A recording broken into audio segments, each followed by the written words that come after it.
Audubon 2456.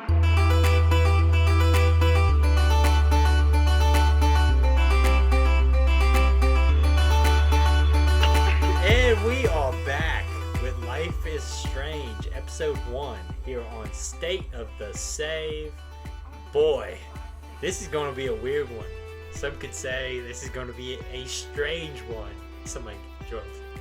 Boo. Somebody. No. I'm very proud of that. Man. Is this going to be like Solid, where you make the same pun like 4 times and go, aha, gotcha. That would be strange. God, why is it okay when he does it? It's not okay. That's the problem. Well, it was a reflection on the way you were saying it, so it was more of a meta commentary. Yeah, mine was actually hilarious. You know what? Let's just go ahead and go around the horn. Starting off, Michael. Other than making fun of me, what you been up to? Mostly, I've gotten back into reading Dune after the trailer came out. I have not seen the trailer because I know I'm gonna watch that movie, so I'm not gonna watch anything. Spoilers. But the worm is big. It is very big. It's a giant worm, one would say. Is the book it's multiple books, correct? Yes, it's a whole series. This movie is going to be the first half of the first book, I want to say. Except I don't know if it's an even clean halfway through, because I don't know how many pages the actual book is. I'm reading the ebook. I am 600 pages into the ebook, and Zendaya's character just showed up. She's a big actress. She's like second billing on this movie. I'm like, I don't know how they're going to split it up, or if they're going to play with timelines in an interesting way. They're going to have to do some cutting, because like as a big Lord of the Rings guy, like sometimes you just got to get to the point. You know, so let me tell you about Dune, a one that jumping. takes 150 to 200 pages to get to the Dune planet of Araxis. You know what doesn't take that long? Warhammer books. Warhammer books get straight to the point. Space Marines drop, they shoot orcs. It's great. And how many movies have they put out about the Warhammer universe? There have been many animated movies. There have been many books. There's many models you can buy. It's very exciting. I'm glad you're reading those books. I've never read those books. I probably should, but man, that's a big commitment. This is my first time reading it, and a lot of my time reading is getting a lot smoother of a read now, but the first 200-300 pages, every page I would flip to the back of a glossary. There's a glossary. There's an appendix that tells you the history of religions on Araxis. So it is a very slow burn. I don't even know all the histories of the religions on Earth. So I don't know if I'm committed to Let me tell you about the Orange Catholic Bible. Is that a Valve thing? That that was an orange box joke. That was okay. But whatever, guys. But other than that, most of my game time besides this has been, let me get through Life is Strange. I want to play more Tony Hawk. Yeah, I've seen you've been playing a lot of Tony Hawk. Oh, it's so good. I will. If we don't stop now, I will talk 2 hours about how good Tony Hawk is. We'll all agree that Tony Hawk looks pretty cool. I want to buy it. I'm going to get it one of these days. I'm going to get all the achievements in that game. That is my life goal now. I am now a Tony Hawk. You're an e-gamer. I'm an e-gamer, yep. You're an e-gamer for Tony Hawk. Yes, exactly. Okay. Is that the right term? E-sportser? E-sportser. E-athlete. I think it's e-athlete, which makes me cringe every single time. I used to watch a lot of the Overwatch League when it did its first season, and they would refer to those guys as e-athletes. And it just, every time, it made me just I used to hide my phone when people walked by because I didn't want them to see that I was watching it, just because that time. I don't want to put down the people who are very into esports to the people into esports. It's just the terminology around the stuff. It's I don't want to tell people, I like playing video games. I don't say, I'm a gamer. Oh, yeah. Capital G. With the trademark. Yeah, that word. Yeah. I have a video game podcast, and I still don't like the word gamer. No. It just makes me feel bad. I don't like it. Nick, other than cringing at the word gamer, what's been going on? I haven't been playing a lot of video games. I have not been doing a lot of reading. The only thing I've really taking a look at is I did that new Paper Mario, or I started that new Paper Mario. Hey, that looks like a lot of fun. It's pretty interesting. That's another one of those things where like I could probably do a 2-hour tangent on this, but I'll keep it short. It's not like the old Paper Marios, but it is a decent enough way to spend 3 hours while you're driving. Wait, whoa. While you're riding. Oh. I saved the Netflix for when I'm driving. Oh, okay. Okay, that makes more sense. State of the Save does not endorse playing video games while driving down the highway. But if you do, send an email, and we'd love to hear your story. I'm still disappointed no one has sent me an email yet talking about playing Metal Gear Solid on acid. I was really, really looking forward to that. Yeah. I'm going to take my little spot here to ask you two guys a question. I am in need of knowing what a good Switch game for me to have while I go on an airplane is. Furi is on sale now. I sent that to our Discord chat. Okay. Furi is a boss rush game that is part bullet hell, part hack and slash, where it's just one-on-one fights. Okay. It is I like the an sound of this. extremely underrated game. I think it's $7 now, which is a steal for that game. The music is all very like fast-paced electronic music that Kinda just like, constantly builds as each phase of the boss fight happens. like that, like Euro, not dubstep, but like the hard industrial electric music. Carpenter Brett and Danger are two of the artists who worked on the soundtrack. I'm going to have to play this game. It is so good. Okay. Like, electric music is something that I can either be very hot on or very cold. If both of you say that that's a selling point, I'll believe you. I mean, if you've have you heard the Hotline Miami soundtrack? Yes, I have. That's mostly Carpenter Brett, right? I believe so. Okay, see, I'm okay with that. I'm okay with that. So Furi is your suggestion. Nick, what is your suggestion? How long is your trip? About an hour and a half. Oh, okay. Let's see. Of course, there's airport time and other Sure. time to ignore the ward and play video games. So. Man, so I did just get into that Paper Mario. I don't have anything like super short because you probably paid most of the stuff that's been ported to the Switch by now. I'll just go Paper Mario. Okay. I appreciate that. That was completely selfish of me. I just wanted suggestions and needed to get suggestions before my flight. Wow, this is going to be a weird episode, guys. It's very late and all of us are very tired. Yeah. You guys want to talk about Life is Strange? I do want to talk about Life is Strange. I'm going to start off and say this. This game makes me feel very old. Same. I feel very old when I play this game. I played the first chapter, and I went into my room and talked to my wife, and I said this game is a generation behind me, I think. I have a hard time sometimes relating to these characters because I look at it from a almost 30-year-old man's perspective, not a 16 or I eventually found out 18-year-old girl perspective. I was very concerned about this show after the first chapter because I did not know what to say. I was like, I don't think this is targeted towards me. Now, chapter 2 and chapter 3 kind of relieved some of my worries there.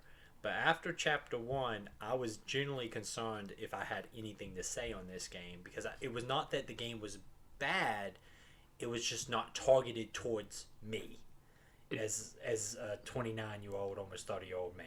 It takes a while for it to start going, and I think a lot of it has to do with the performances too in chapter 1. Because I played this game 4 years ago and was very, very positive on this game. Going back to chapter 1, I was like, is the voice acting as good as I remember? I don't know. And then when it takes them a while to like get their footing, and then when episode 2 starts, it's like the writing takes an immediate jump in quality. Like it is. It's a huge gap. I'm gonna say like the teen speak sometimes still strikes me as a little corny. So, like I don't think, and I don't hang out with a lot of teens, so I don't know.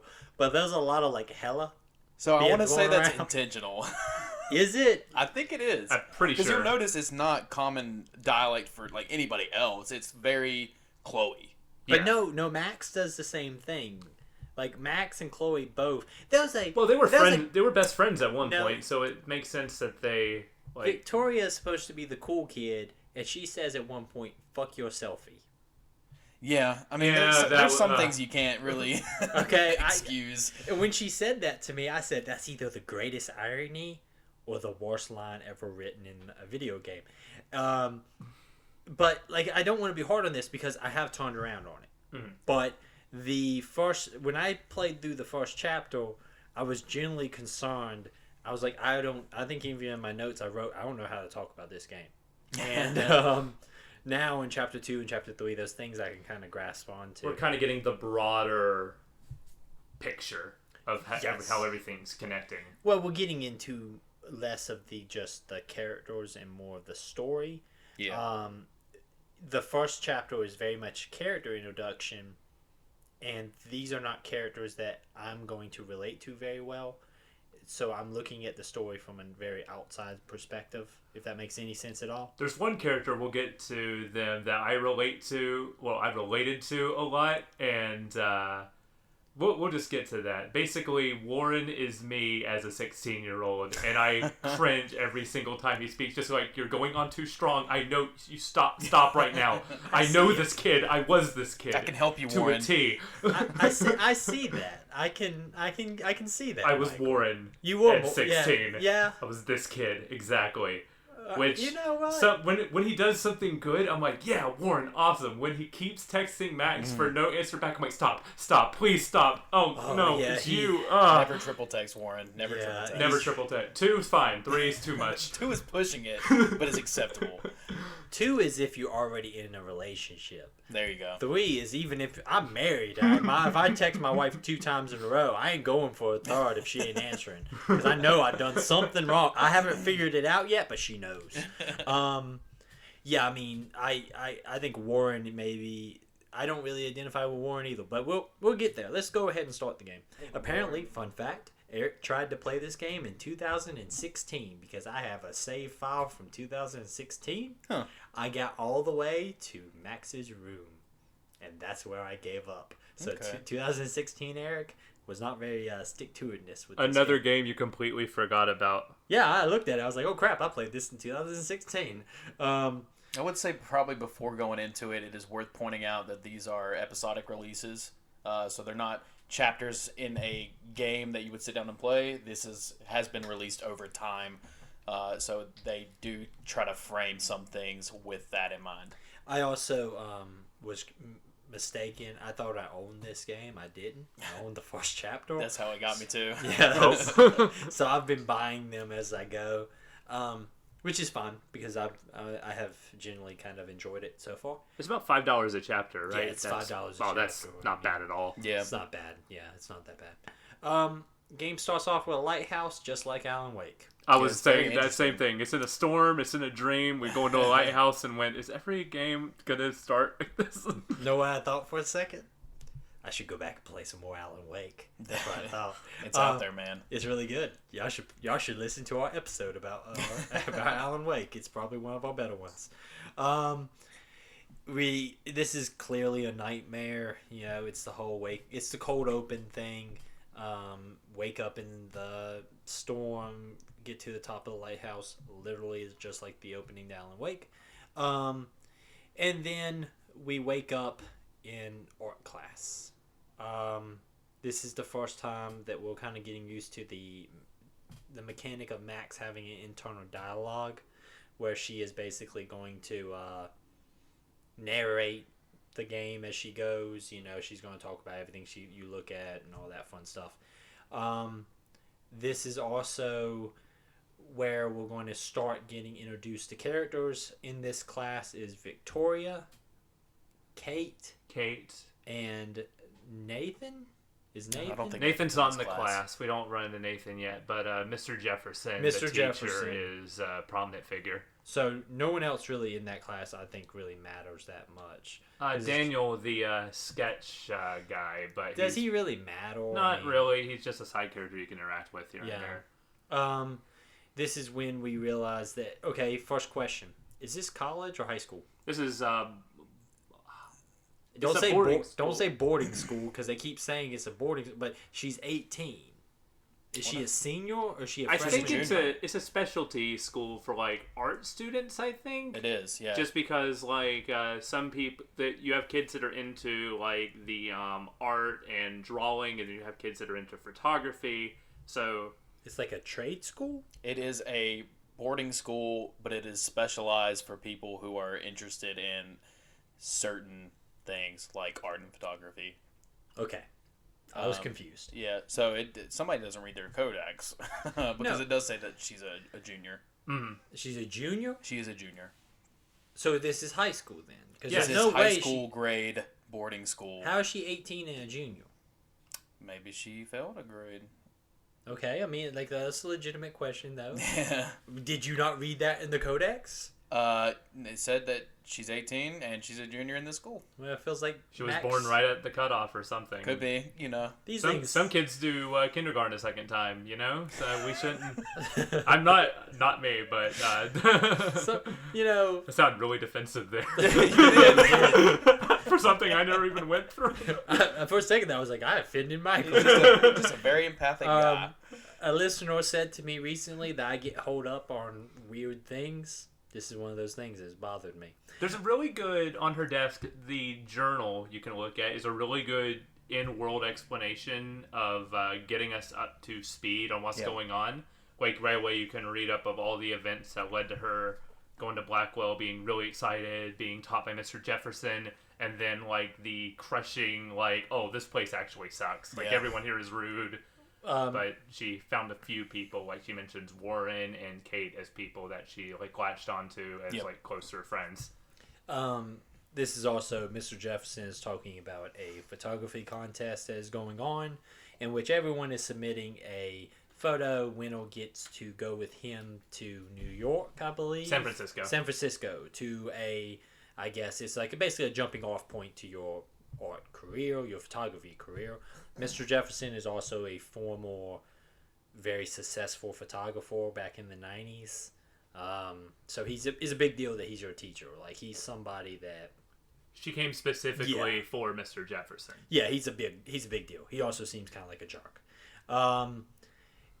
You very quickly get introduced to the fact that Victoria is a jerk to everybody because she's throwing stuff at Kate. Did you guys take the selfie of yourself? I did. Yeah, I did too.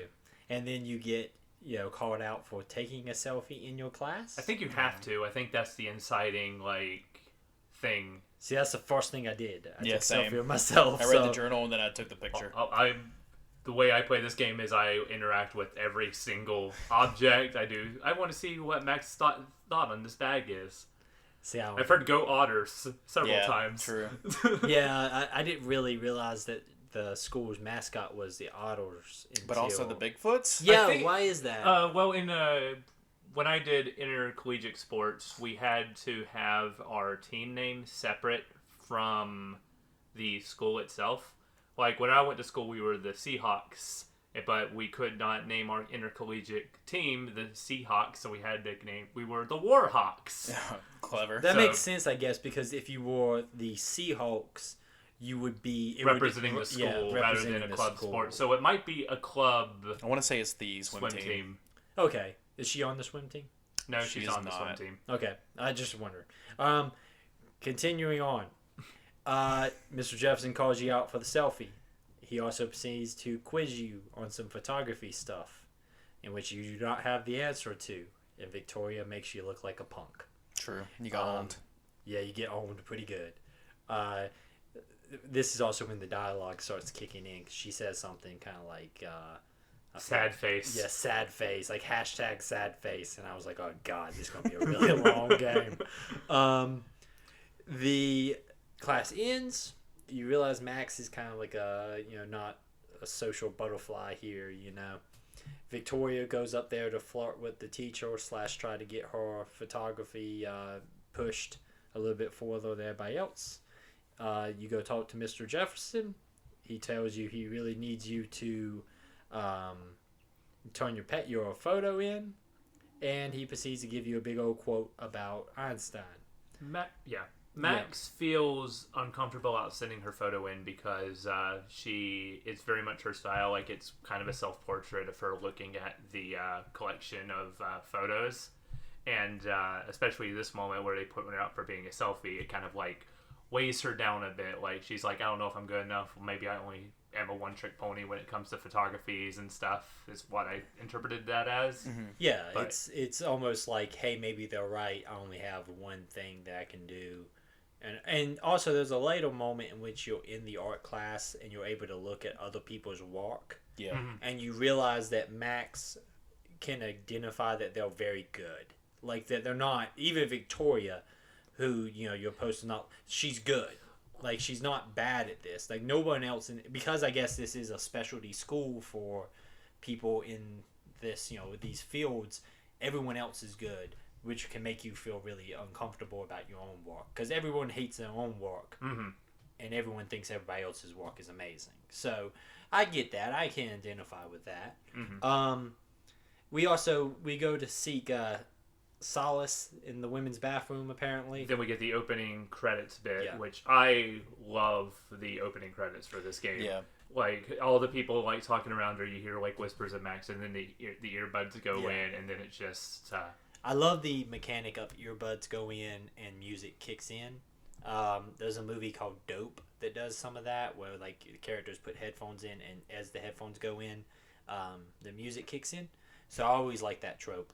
And this is a cool kind of like, hey, welcome to this space moment as you walk down the hallway, and it's very, you've seen this in a million movies and lived this in a million lives. As we're moving down, we're going to the women's bathroom just to try to get away from everybody. And Max goes in there. She proceeds to tear up her photo because she doesn't think it's any good. And she proceeds to, there's a like a butterfly that flies in, and you take a photo of it on a like a cleaning bucket. It's like one of those, contrast moments where here's beauty on top of something very mundane. And then we get introduced to Nathan Prescott, who is the son of the most like powerful family in the town. They literally own the school. They own the school. They own the bay. Apparently, they own like everything. He comes in acting all schizoed out. He's tweaking hard. Yeah, he's tweaking hard, man. He's having a really bad day. Talking to himself in the mirror. Max does the smart thing and hides because you don't want to engage with a man who just walks straight into the women's bathroom. There's a certain level of confidence there. And then we do not know this yet, but we will find out very shortly that Chloe walks in. Chloe has a disagreement with Nate about some drugs, about some money. I think she has information on the Prescott. I think she's trying to blackmail him so that she gets money to pay off Frank. Yeah, I believe that's what's going on. Yeah, she's blackmailing him because he's been selling drugs. Unbeknownst to the character, the player at the time. Yeah, we don't know what's going on. We don't know who this is. We're just hiding in a bathroom stall. This escalates. Nate pours a gun. The only logical thing. Yeah, well, my note goes, oh God, he's got a gun.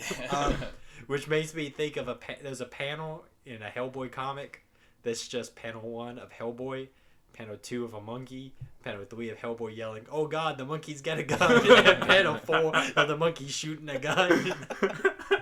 And that popped up into my head right when this happened, and I laughed for like 5 minutes straight. Y'all should read Hellboy comics. They're pretty great. But he shoots Chloe, and Max reaches out to yell, oh no, stop, whatever, and proceeds to rewind time all the way back to her desk when she woke up from the nightmare. And now I would say the game actually really starts because we have the rewind mechanic from here on out. How y'all feel about the opening? There's not much to talk about. But it's definitely, the opening does its job, but it's definitely the weakest part of this entire game. Yeah. Just because it's not the strongest first impression. I love the opening credits of her walking to the bathroom and where you can look at the set dressing around the place. It gives you a feel for what time of year it is. It's fall. You find posters for the Vortex Club. You can walk by students and like she'll give you like a quick like facsimile about them. Yeah. But I think it works better in hindsight than it does at the time. Mm-hmm. Because in hindsight, you kind of understand everything that's going on. But at the time, I felt like it was very slow. And I was kind of ready to get a little bit more. It needed to show me a little bit more. But in hindsight, it's a pretty decent opening. Nick, how you feel about the opening? I liked it. I thought that the tone was really good. I mean, the music, which later on in the game you kind of see is very on brand with Max. Is sets the pacing. You're walking down this hallway. It's not like you're running or anything. So it's like it's not slowing you down. You're walking by characters and it kind of pops up. And again, it says little things like Michael pointed out. But then even if you don't get close to them, it's just it pops the label up and it's just like it's an introduction to each character as you're walking down the hallway. I thought it was very good. Yeah, it's a good mood settle. Now that we're back in the class, obviously Max is like freaked out. She's kind of doing the whole classic, let me test this thing out by trying to like call things before they happen. Mm-hmm.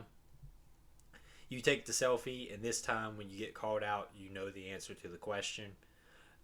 If you go back and talk to the Mr. Jefferson as you leave the class, you're able to quote back his Einstein quote to him before he says it. That's where you get the feel for using conversation to get the information you need so you can like press further by like going back.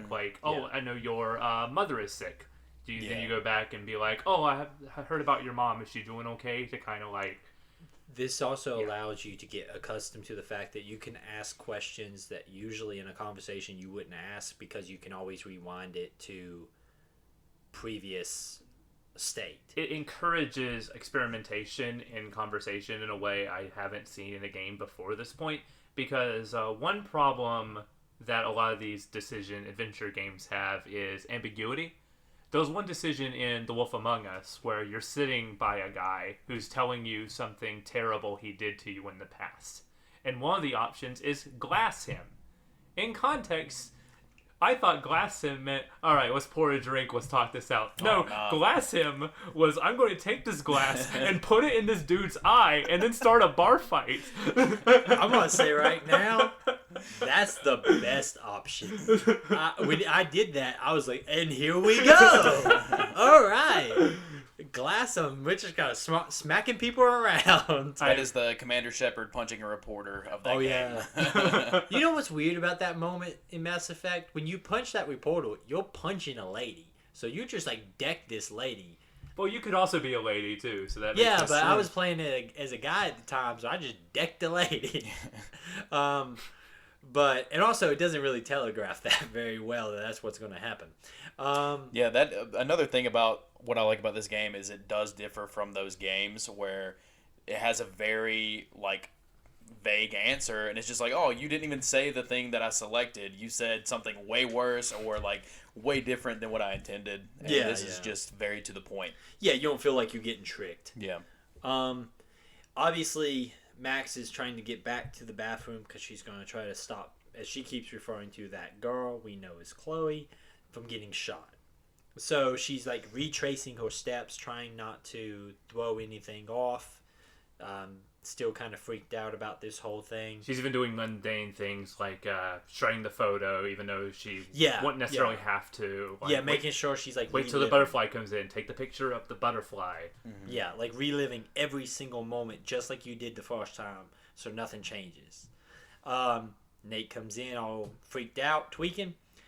Chloe comes in to blackmail him, and this time, instead of Nate shooting Chloe, you smash a fire alarm and set a fire alarm off.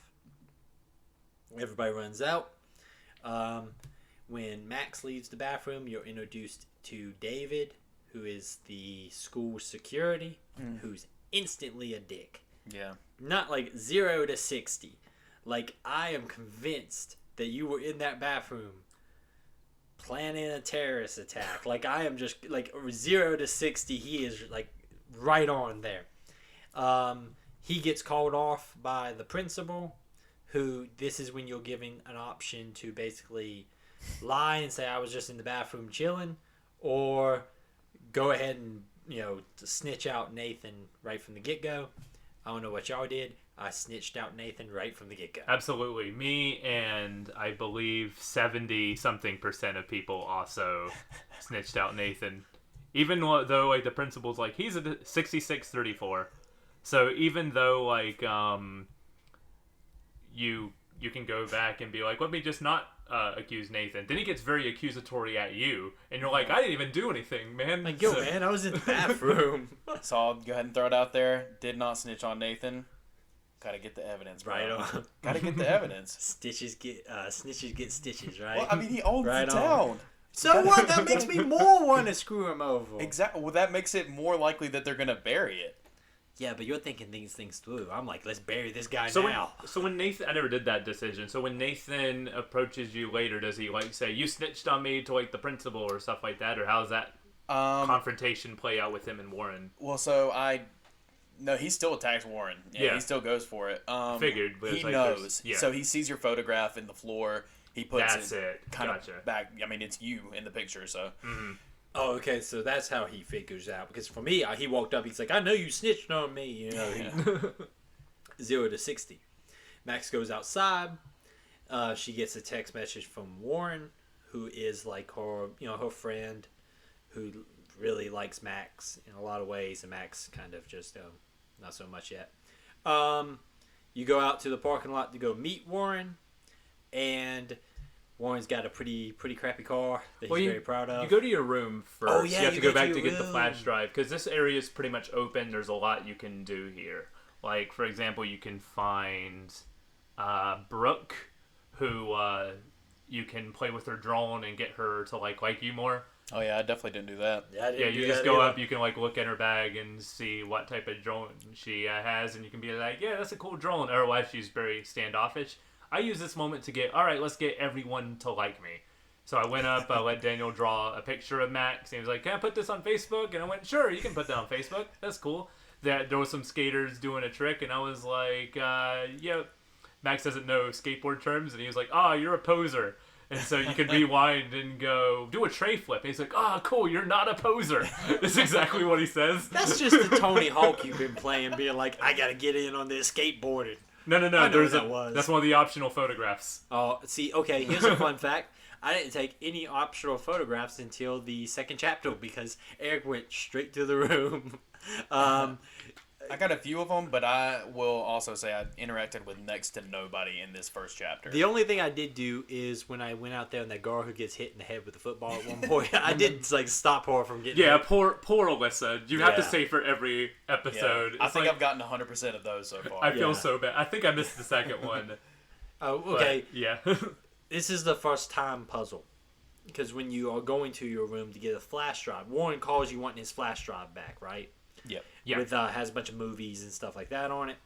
You go to your room and you're blocked off. The door is blocked off by Victoria and her little gang, basically telling you that you ain't allowed inside, which I thought was kind of weird because I was like, there's a maintenance guy right there. He doesn't speak up or anything. No one can stop you from walking through a door, Max. I have a right to be here, ma'am. Yeah, like I just that's a very teenage thing. Yeah. Well, like, there's a certain age where, like, someone being like, you're not allowed in this hallway, you'll be like, oh, okay, I guess I gotta go.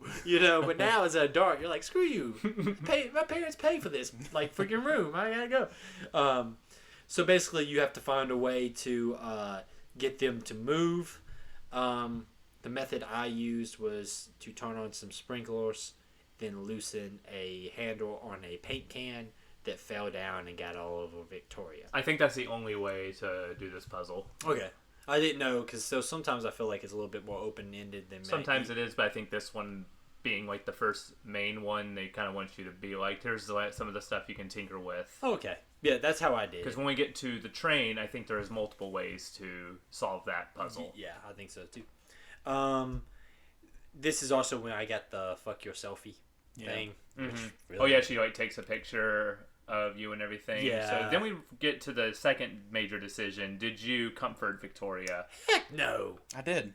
I did too. Why? Yeah. She deletes the photograph. So what? Freaking, And then, like, she was blocking me from going through a door. I'm trying to rise get above it, man. I'm trying to get everyone on Max's side by the end of this game. Like, I want all the people to be like, yeah, Max is all right. I want to say, I think it's hilarious that, like, in every other game, Eric is like, no, I'm going to not kill this dude. Like, maybe he's just having a bad day. I'm going to play it like I would really play it. And then he's just like, nah, I'm just going to be a dick to everybody. Maybe y'all are finally realizing Eric's personality a little bit. Well, I'm like, screw this guy. They kept me from going through a door. I'm going to make fun of you. My Max is not a good person, all right? I'm going to go ahead and tell you, if this is how this has been going for y'all, that's not how it's been going for me. But Max has been having a fun time. I know you lie at least one point because I've seen the friend stats, and we will get there. I'm in the 7% on one of these choices. Let's go. Okay, we'll get there. We'll get there. I'm excited. So you go into the guards' dorm. You can talk to some people in here. Did anybody talk to Dana? Yes. She has like a bunch of pregnancy stuff going on. Yeah, you can talk to her. You can look at that, and then she'll freak out. Then you can rewind and then say, "Hey, I heard a rumor that you're going through some stuff right now." Yeah, is she? Because I didn't rewind. Yeah, she doesn't say it outright, but you find the pregnancy stuff, and then you find her appointment to a clinic. Yeah, so I'm pretty sure she's getting an abortion. Or had one, I think. Because yeah. we know that the father you see him later on, and he's just, like, doesn't care. He's, like, with other girls at that point. He's the guy who she finds out that Victoria's been cheating on her. He's been cheating on her with Victoria. Yeah, I don't know if that's that same guy. If not, okay, that's who because I know Dana's upset. No, that's somebody else, isn't it? Yeah, it's somebody else. Okay, that's what. Okay. Man, I don't keep track of like these politics. The relationships. And... I don't keep track of this stuff in real life, man. Much less in these things. But so you go to Max's room to get the flash drive. That's why you have to come back out because you have to go see Dana to get the flash drive from. Yeah, for Dana. In Max's room. It very much is like this is the life of Max, explains the character a little bit. Did everyone play the guitar? I did in the second episode, but Me not too, the first but not episode. the first. I play the guitar every single time. If it allows me to play the guitar, I play the guitar. Got to get your practice in. Well, also, if you turn the music on and you play the guitar, she'll plays play along with it. Oh, the music. It is very cool. It's actually really cool. It's kind of a really well shot scene because it pulls the camera back to the floor.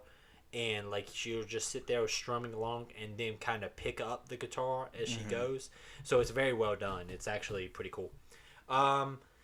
You realize someone's left a note that says, "Hey man, I got the flash drive, so you have to go back out into the hallway." And that's when you run into what's the name of the guard who's in the hallway that won't let you in another door? So Not Taylor. is it Juliet? Juliet locks, and it is Dana, I think. Yeah, she locks She locks Dana in her room because her and Zach, Victoria and Zach are playing a trick on them. There's so many names in this game. Yeah, and they're all like generic names too. Like there's not like a lot of like easy to remember names. It's like Zach and David and Tyler. Yeah, it's a lot of like those names. I can picture them in my head vividly. Yeah, I can picture the moment. Yeah. So there's gonna be moments when we're like, and we talked to some girl. We're gonna get names wrong at some point. Yeah. Juliet, I guessed the name right the first time. Yeah. So I just poured it out of thin air and got lucky. And once you get Juliet to kind of back off, you can get into the room to get the flash drive from Dana. This point, you can leave the dorm room. You are going to meet Warren in the parking lot. That's where I saved Alyssa from getting hit in the head with a football. Mm-hmm. Yeah. Also, when you are coming out of the guard's dorm room is when you are introduced to Kate being harassed by David. And this is another one of the kind of branching story moments. You can either step in or you can take a photo. I took a photo. I took a photo first, and then I rewinded, and I stepped in. I took a photo because I was like, hey man, this guy's a dick. I want proof that he's a dick. Like, that's how I was thinking it through. There's a moment later where I think Jefferson says that if you had a photo, maybe we could you could have something. And I blew that one. I'll tell you why when we get there. You have the photo. I know. I blew it. Let me clarify. I overthought things because I'm an old man. All right, I got freaking taken. Okay, just give me a break. Oh my god! I'm an old man. I'm tired. I don't have time for this trivial, childish stuff. I got freaking portfolios to go review. No, but I took a photo. Kate runs off crying, and David continues to be a jackass. I intervened because having played this game before, I knew what was coming in Chapter 2, and I'm like, I want it didn't go well. I want all the cards in my favor this time going into Chapter 2. Yeah. Because I was like, I had the advantage, because last time I played this, it went very bad. So, this is also where I have notes of multiple times saying, I think this is college. I think this is college. This is high school. So, we go visit Warren in the parking lot. Did you hug Warren? Because I didn't. I straight up. I don't even remember that. I was like, I don't know you well enough to let you hug me, man. What's up? There is a reference to a really cool movie called Faster Pussycat Kill Kill. Oh, you want to talk about movie references? Because there's a lot of movie references in this game. Also, don't watch Cannibal Holocaust. Is that a real thing? Yes, it was on the suggested viewings list in my cult cinema class I took. It was like, hey, you can write about any movie that you want to for this section. Here is a list of movies I would recommend. Cannibal Holocaust was one of those movies. Warren likes because it. You could probably write a lot on that movie. Okay, like, you it was behind the scenes, and Mike would get mad at me if I'm spoiling, but Michael has, like, a degree in film.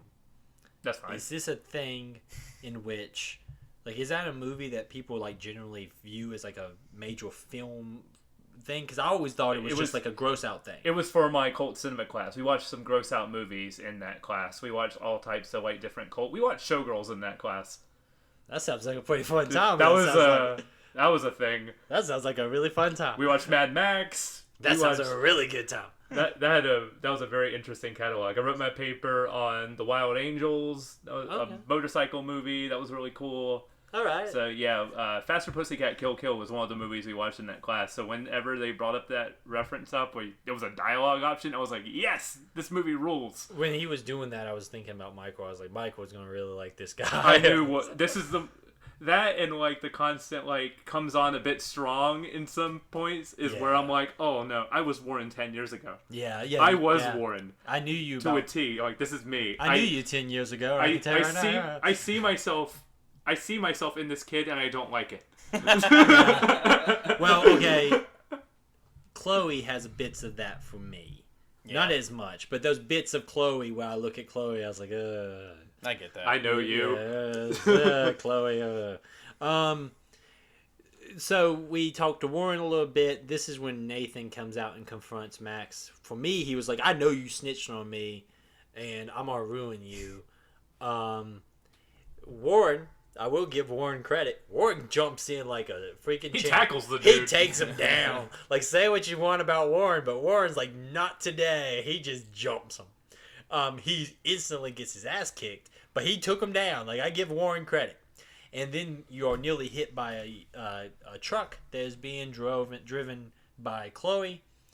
You have that fun moment of Chloe, Max, you know, that thing. Max jumps into the truck. And you speed away, leaving Warren to get his ass kicked. No one gonna help Warren. This is also there's a point in which somebody headbutts somebody in this. It was Nathan. Nathan headbutted Warren immediately before any other introduction. He's just like, bam. I've headbutted somebody one time in my life, and I regret it to this day. You still feel that pain? No, because you never look at it's never as cool as you think it's gonna be.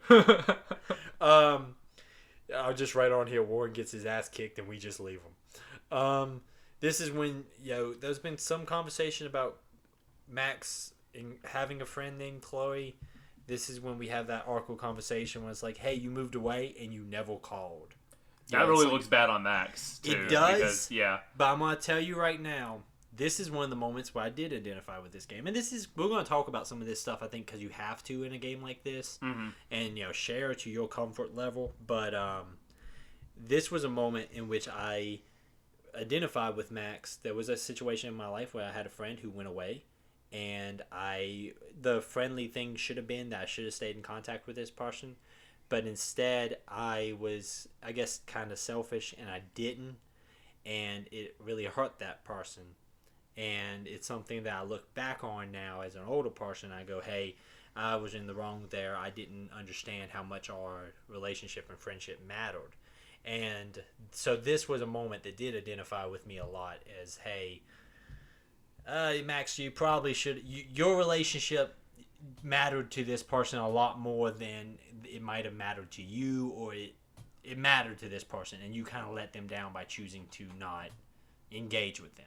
So this was a very, good moment in my mind. It's a very real situation. Like, sometimes we know we're doing with a game that deals with, like, time travel, but a lot of the more heavy situations they handle extremely well, I think. Yeah, I think it handles better than, like, the day-to-day stuff. Like, when characters are talking about, like, hey, Hella, and all this stuff, that doesn't do very well for me. But a moment like this, it was pretty good, I thought.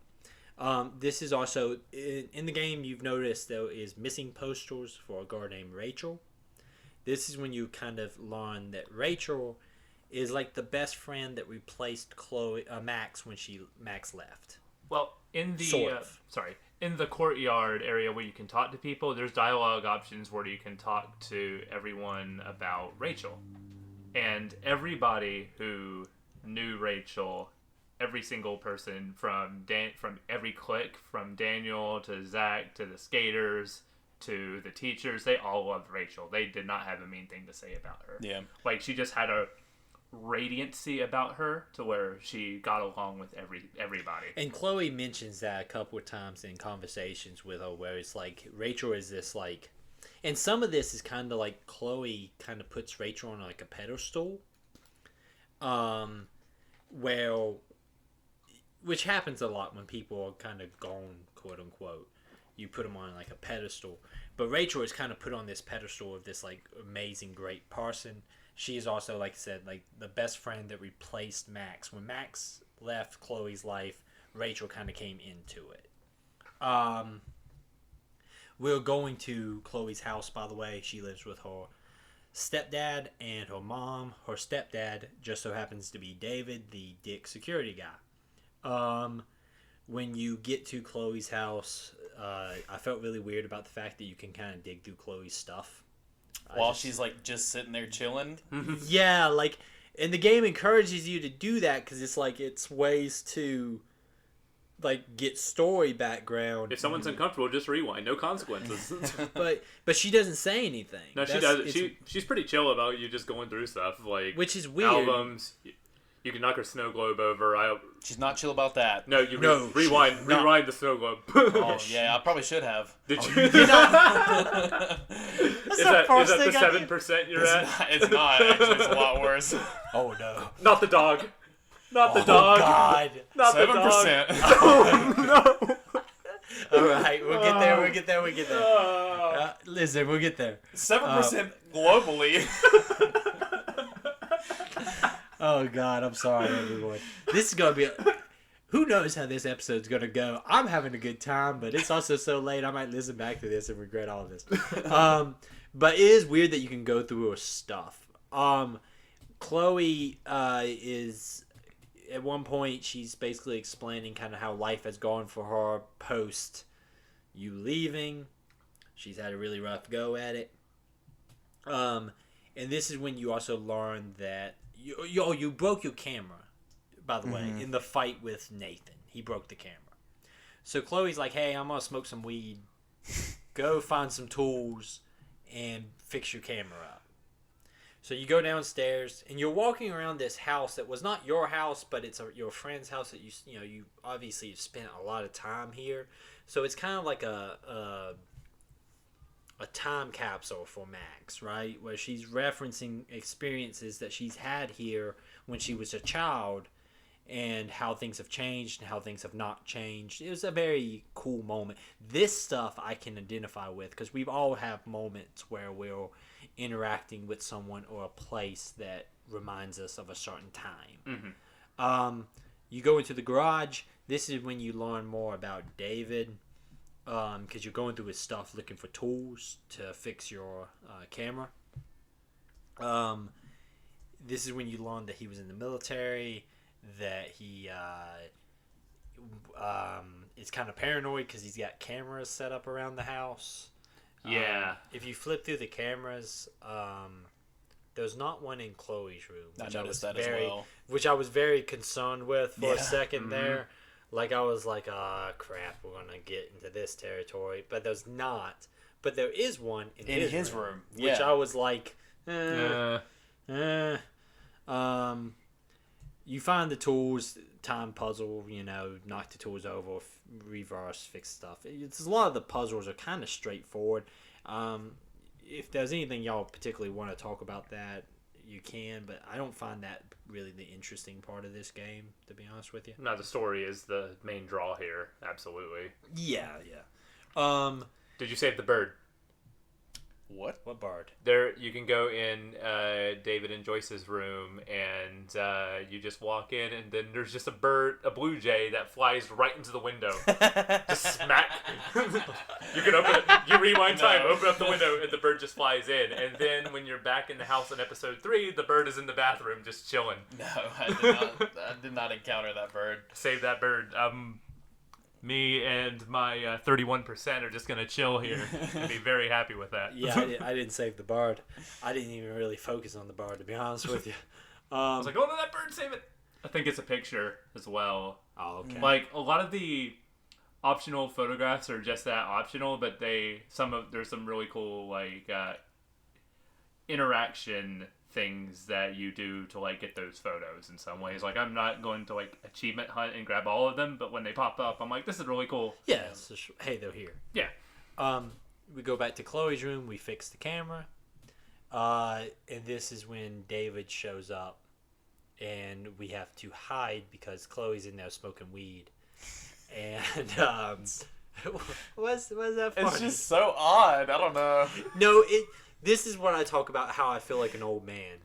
Because I can't tell if this is corny or if I'm out of touch. It struck me as corny. It's a little corny. Like, why do you have to hide? Like, just... Why can't... Max... Can you just stay out there, or is it so you can get caught, basically, quote unquote? Yeah. Does it make you just rewind? No, so you can get caught, and it just railroads you into one of the other choices. The outcome is the same. So most people hide in the closet, yeah? Yeah. So you can step out of the closet and intervene and take the blame for the weed. I did take the blame, but that didn't get the check mark for me. The check mark went to, you came out fine to intervene, but I took the blame for the weed because Joyce brings it up 2 episodes later, like, oh, you're such a good friend stepping up for her. So that was just an arbitrary check mark, but... I did not take the heat for that. I hid in the closet. Yeah, the whole time? Yep. Okay. Right. Yeah. Like, I mean, they're going through some stuff. This is what I don't even get. She's mad at you for not taking the heat for the weed. See, it's not my weed, bro. Why would you be mad about that? You're making choices that affect your life. I'd show up out of nowhere and you're like, you should take the heat on this weed. I don't get it. That's why I stayed in the closet. Like, she's mad at you for it. I just don't understand. It's up to this point, and while Chloe and Max's friendship grows, and you realize these really they have a special bond. At this point, I don't know they do. So I'm like, I'm gonna chill in here and just let this see what happens. I tried to rewind back to throw it out the window, but Max is like, oh, the smell's in here. But you can deny it. It doesn't. Concrete evidence is better than a smell. This is the one instance where the rewind... There might be some more with you, because I just didn't play around a lot with, what I could and could not do. But, this was the one instance where I was like, come on, just let me make that choice. Seriously. Where I got frustrated with the rewind mechanic this one time. Just let me try the window's at least. Right there. Let me try at least this one thing. There's a couple of things here that we kind of breezed over.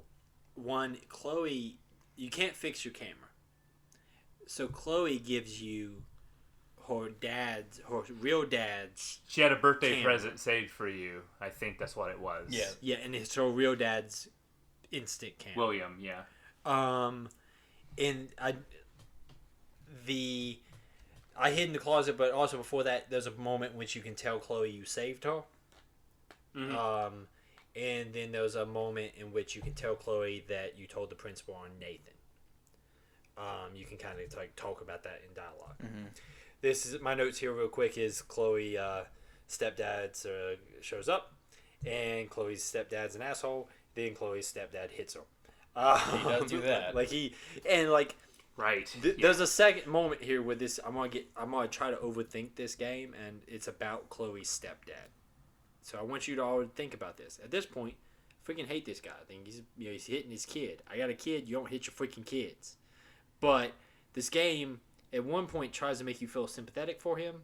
Yeah. And I bought into it because I thought that the game was going a certain way, and then the game swerved back on me. Nah. David consistently sucks. Yeah, but you want let's get to this real quick. So you come back out of the closet after Chloe's been hit and stuff, and you both escape to the lighthouse that you have seen before in your nightmare.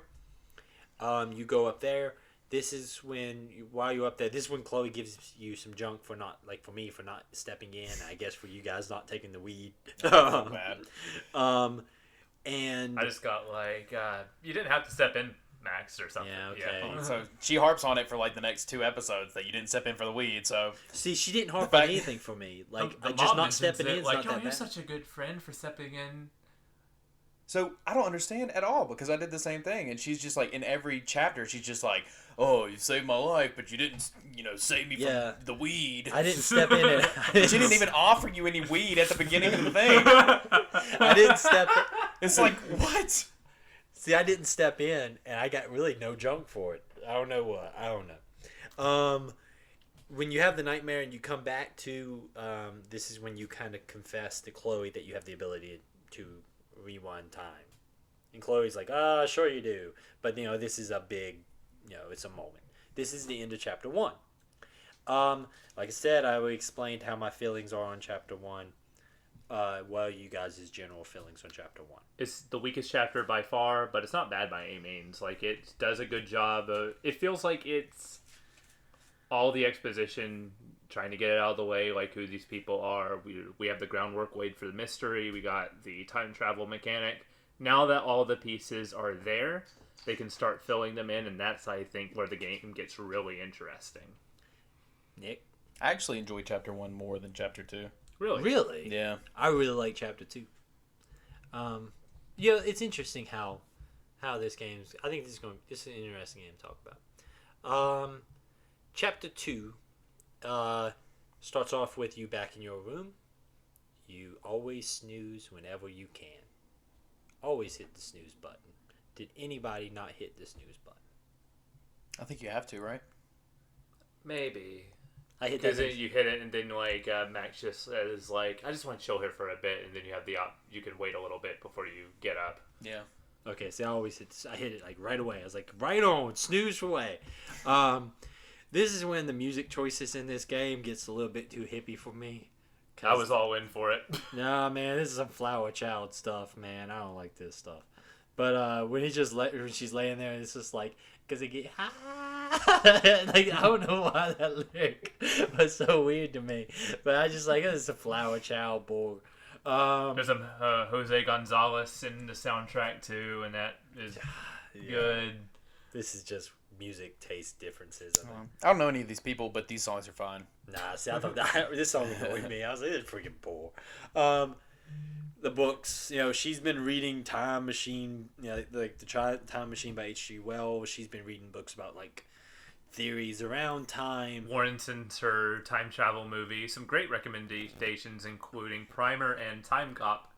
Time Copy is great. Because he says the time travel doesn't really make sense here, but Jean-Claude Van Damme does splits on a kitchen table, so that's worth seeing. Yeah. He also references Pulp Fiction Pulp Fiction is out of order, but it's not about time travel. Yeah, He it's says just- it's like a good experiment in nonlinearity, but he also quotes Pulp Fiction, so this seems like, again, I know this kid, this seems like a guy who's seen Pulp Fiction and then everything he thinks he knows about movies has changed. Because he's like, dude, let me tell you about Pulp Fiction. I was this kid. I was exactly this kid. I know Warren. It's a good movie. It is a good movie. No, but I know what you're saying, because it's like... If I saw Boondock Saints at that age, my life would be a lot different. Being like, let me tell you about Boondock Saints. And then you wouldn't be sitting here. I wouldn't be Okay, because I've met some people who really like Boondock Saints. This is when you go out into the hallway. You get your shower stuff. You're going to go do the shower thing. And once again, Alyssa gets hit in the head with like a roll of toilet paper, which I thought, I'm okay with this being a gag. This concept that she's constantly getting hit in the head. Poor Alyssa. And you kind of, it's the early morning, everybody's up stirring, doing stuff, and so you go stumble your way to the shower. You have the option to water the plant here as well as in chapter 1. I did not water the plant ever. I didn't water it in chapter 1, and I'm just like, this is on the main screen for choices. Yeah, you made the right call then. I watered it both times, and then Max in chapter 3 goes, "Oh no, I drowned her." Oh, I That's nailed bull it. crap, because I didn't do it You at all, water- and it died. You water it once. I That's watered it in chapter 2, and she's like, I won't let you die. Yep, exactly. So you made the right call, only watering it once. Nailed it. I paid attention to everything, and I got punished for it. That's what you get for being like a studious video gamer. You're going to need that plant later, Michael. This is when The you go butterfly into is waving right now. when you go into the shower,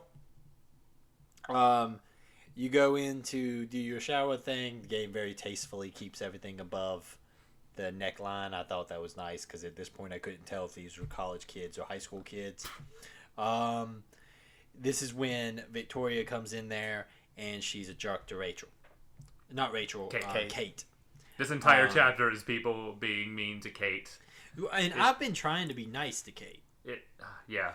Because I try not to, she's like, obviously a, bummed out kid. You try to be nice to him. But Victoria is just like horrible to her, because Kate apparently appeared on a video at a party making out with a bunch of guys, and she's being cyberbullied. Mm-hmm. Right? Which at the time of this game's release, I guess would have been a very, very big talking point. It's still a very big talking point, something a lot of people struggle with. Don't cyberbully people. You're freaking jerks. But she's really going through a hard time with this. They'll send in the video around, calling her names and stuff. I think it's kind of weird that the game makes it, it alludes to the fact that she's doing a lot more than just making out with people. That's what I didn't really understand. In chapter 1, it does, but I think they scale it back when chapter 2 does it, because one of the notes you find is that, on Kate's door, I think it says, "We'll bang for Jesus." Yeah, which I thought was hilarious. The first thing that you see is just something that says, Kate twerks for God. How do you not laugh? I was like... I made sure to erase it, but it's like, oh, man. Me too. But I didn't erase you got him. I saw it. I thought that she put it on there. I was like, Kate's cool. Okay. I want a T-shirt that says, "We'll bang for Jesus." Oh my god. I thought Kate was cool with it. I was like, right on, Kate. Victoria just knows the URL for Kate's video at the top of her head. Yeah, But I it's just never... maybe katesvid.com. But yeah, that's true. At first I was just like, she bought the domain. Yeah. She had to put the money down for it. But Victoria's got the money to buy some Victoria does have the domains. money for the domain. I imagine she's sitting there. It's like she's one of those ones waiting for Victoria.com to come up. She's got Victoria.net and Victoria.org, but she's still waiting on Victoria.com. .zone. .zone. .funzone. But this is where I realized Blackwell has a graffiti problem. There's so much graffiti all over the place. It does. And it's supposed to be this top of the line prestigious school. You would think that they would get on top of that. It's I don't doubt that the graffiti would be there, but I doubt that it would last. There's for Blackwell several chapters. graffiti at the local diner. People are Man, there's these kids. only two run around town. Blackwell students in the diner when you go there with Chloe. Most of it's truckers and everything. It just seems like a normal, typical diner. You'd see Why more is there trucker Blackwell graffiti? going there that says like Kate should have jumped on this, like, which was horrible. Yeah, because Kate jumped for me. Yeah, but we're getting there. So when you come out, one thing that bothers me, this is something just personal thing. Never put dirty clothes on after you get out of the shower. That's weird. Why did she? Why did she bring a change of clothes? At least, okay, I understand like the t-shirt if it's like your night shirt that you're wearing down there, but change the pants. I change everything. She didn't walk down with any clothes. All of the stuff she's putting on was what she had on before. So that negates everything that you did. Understand. We're really gonna break it down. Underwear always, pants maybe, t-shirt. Something. Yes. Everything. Yes. T-shirt, yes, over pants? Over pants. No, see, what? I would change You're changing your underwear. Yeah. That's the dirty part. No, you're wrong. Get your pants get dirty on the outside. Get dirtier than your sweaty t-shirt? Yeah. No. Actually, you know. No, wait, you're right. I am right. Wait, now that I'm thinking about it, I do wear pants like on 2-day rotations, and I change my shirt a bit. You're right. We are 1 hour into this podcast and still got like 2 chapters to talk about. Y'all gotta stop talking about disagreed pants. with you. But you are right. You are sorry, and I accept your apology. Hold on, let me rewind a bit so I can play this out better. That was my rewind voice. But that bothered me. I'm assuming everybody erased the URL, right? Yeah. Okay, that's like a decent human being thing to do. When you go back to your room's been trashed by Victoria, and this pissed me off because I tried to read. Nathan did this. It's implied that Nathan put the spray paint on the wall. But they're like hanging out together, so I assume they both. Because he also has that picture on the bed that has like I can't remember exactly what it is because I didn't get a good look at it, but he just has a picture of Max's face on a dead body or something. Y'all snitched? Yeah. That did not happen for me. Your room was not damaged? No, that's when I watered the plant. Oh, that's cool. See, our room was damaged and we had to clean it up. And now forever there's this thing on the wall that calls Max like a freaking whatever. Yeah, that's cool that they didn't damage your room. Did you get a weird anonymous text message at this time? Yeah, we had it. Okay, I just didn't know if that happened. From the dad at some point saying like, I'm a lawyer and these accusations against my son are unfathomable and I will see you in court, young lady. Pretty much. Is there a video game I could beat up because if you're like a grown man bullying an 18-year-old girl, you're a freaking punk. I mean, let's just go ahead and throw that out there. This game is pretty much like the characters and everything. It reminds me a lot of the game Bully, where everybody has like distinct like personality types and everything. But in that game, you could actually just go around and punch everybody. You could just beat them up. Yeah.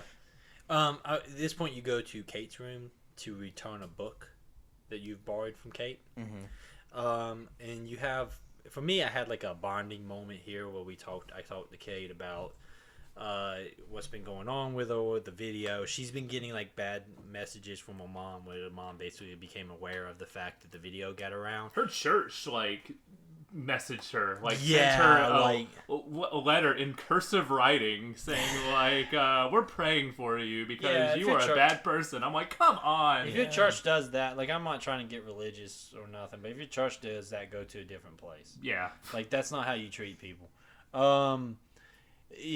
This is gonna be a lot of like Eric Suggs as like 29-year-old man being like, don't let you bully kids. But you find like a letter from her dad who uses like Bible verses and everything, and he's very like saying like, hey, I'm here for you if you ever need to reach out. I know you're going through a hard time. So her dad seems cool. Her dad seems like her aunt is terrible because her aunt also sent her like letter too. So I just snooped around everybody. Everybody else seems like a jerk except her dad, who seems like he was trying to like reach out to his daughter. Because my goal for this, knowing because it went bad for me last time, was Kate is not going off that roof. She is coming down with me this time because she came down. I do.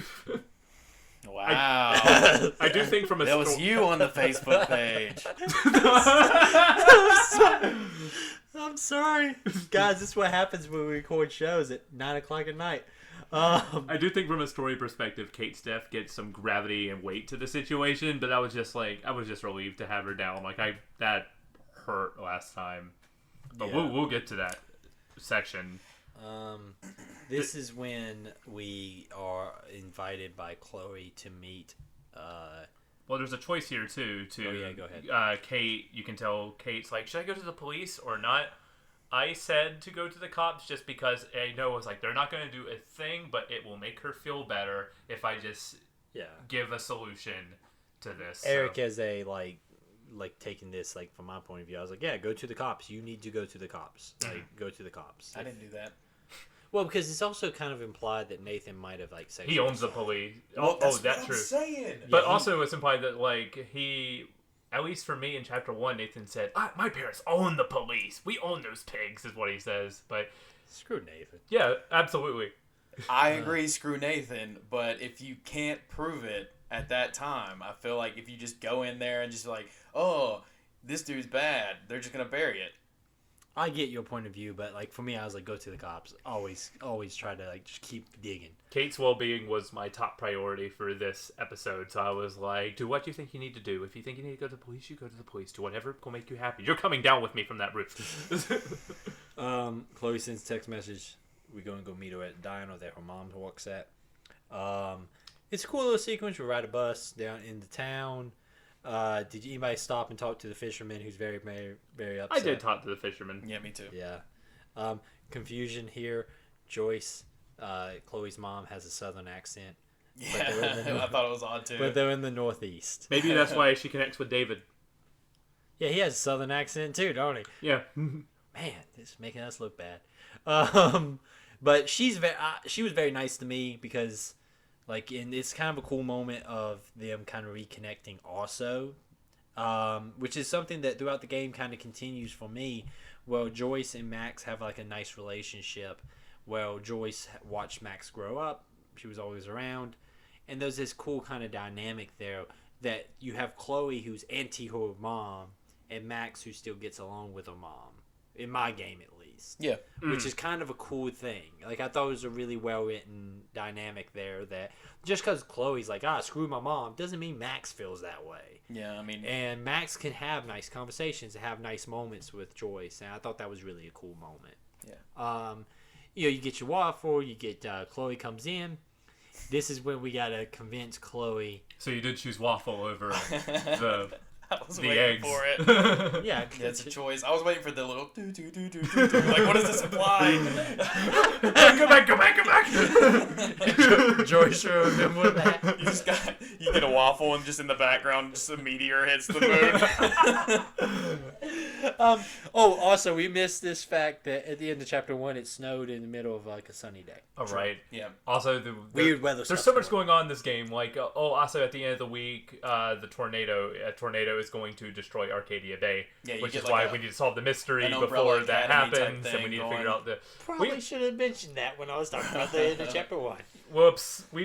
Well, it took us forever to mention Rachel Amber was missing until like halfway through when that's implied at the beginning. So. But yeah. Chloe shows up. We have to convince Chloe that we have time powers. So what we do... We Groundhog Day it. Yes. At first, we figure out what she got in her pockets. And then we rewind and tell her what she's got in her pockets. And then we do the whole Groundhog's Day thing of we watch the sequence of events and we rewind and tell Chloe which event is about to happen as they go down the line. My favorite one of those is the cop's partner just leaving him at the diner. Yeah, there's no explanation for it. He's like, wait, not again. Did he say not again or something? My favorite thing is he doesn't get out and like go chasing down. He just kind of turns back into gas to keep sipping coffee. Gotta eat his breakfast. Yeah, man, it's the most important meal of the day. I really thought that was a cool moment because I'm breezing past it, but it is a really, really fun moment to have them, figure out like, oh, I'm going to tell you what's going to happen here, and Chloe kind of getting more and more excited about it. Chloe's response to finding out that her friend has the ability to rewind time is pretty cool.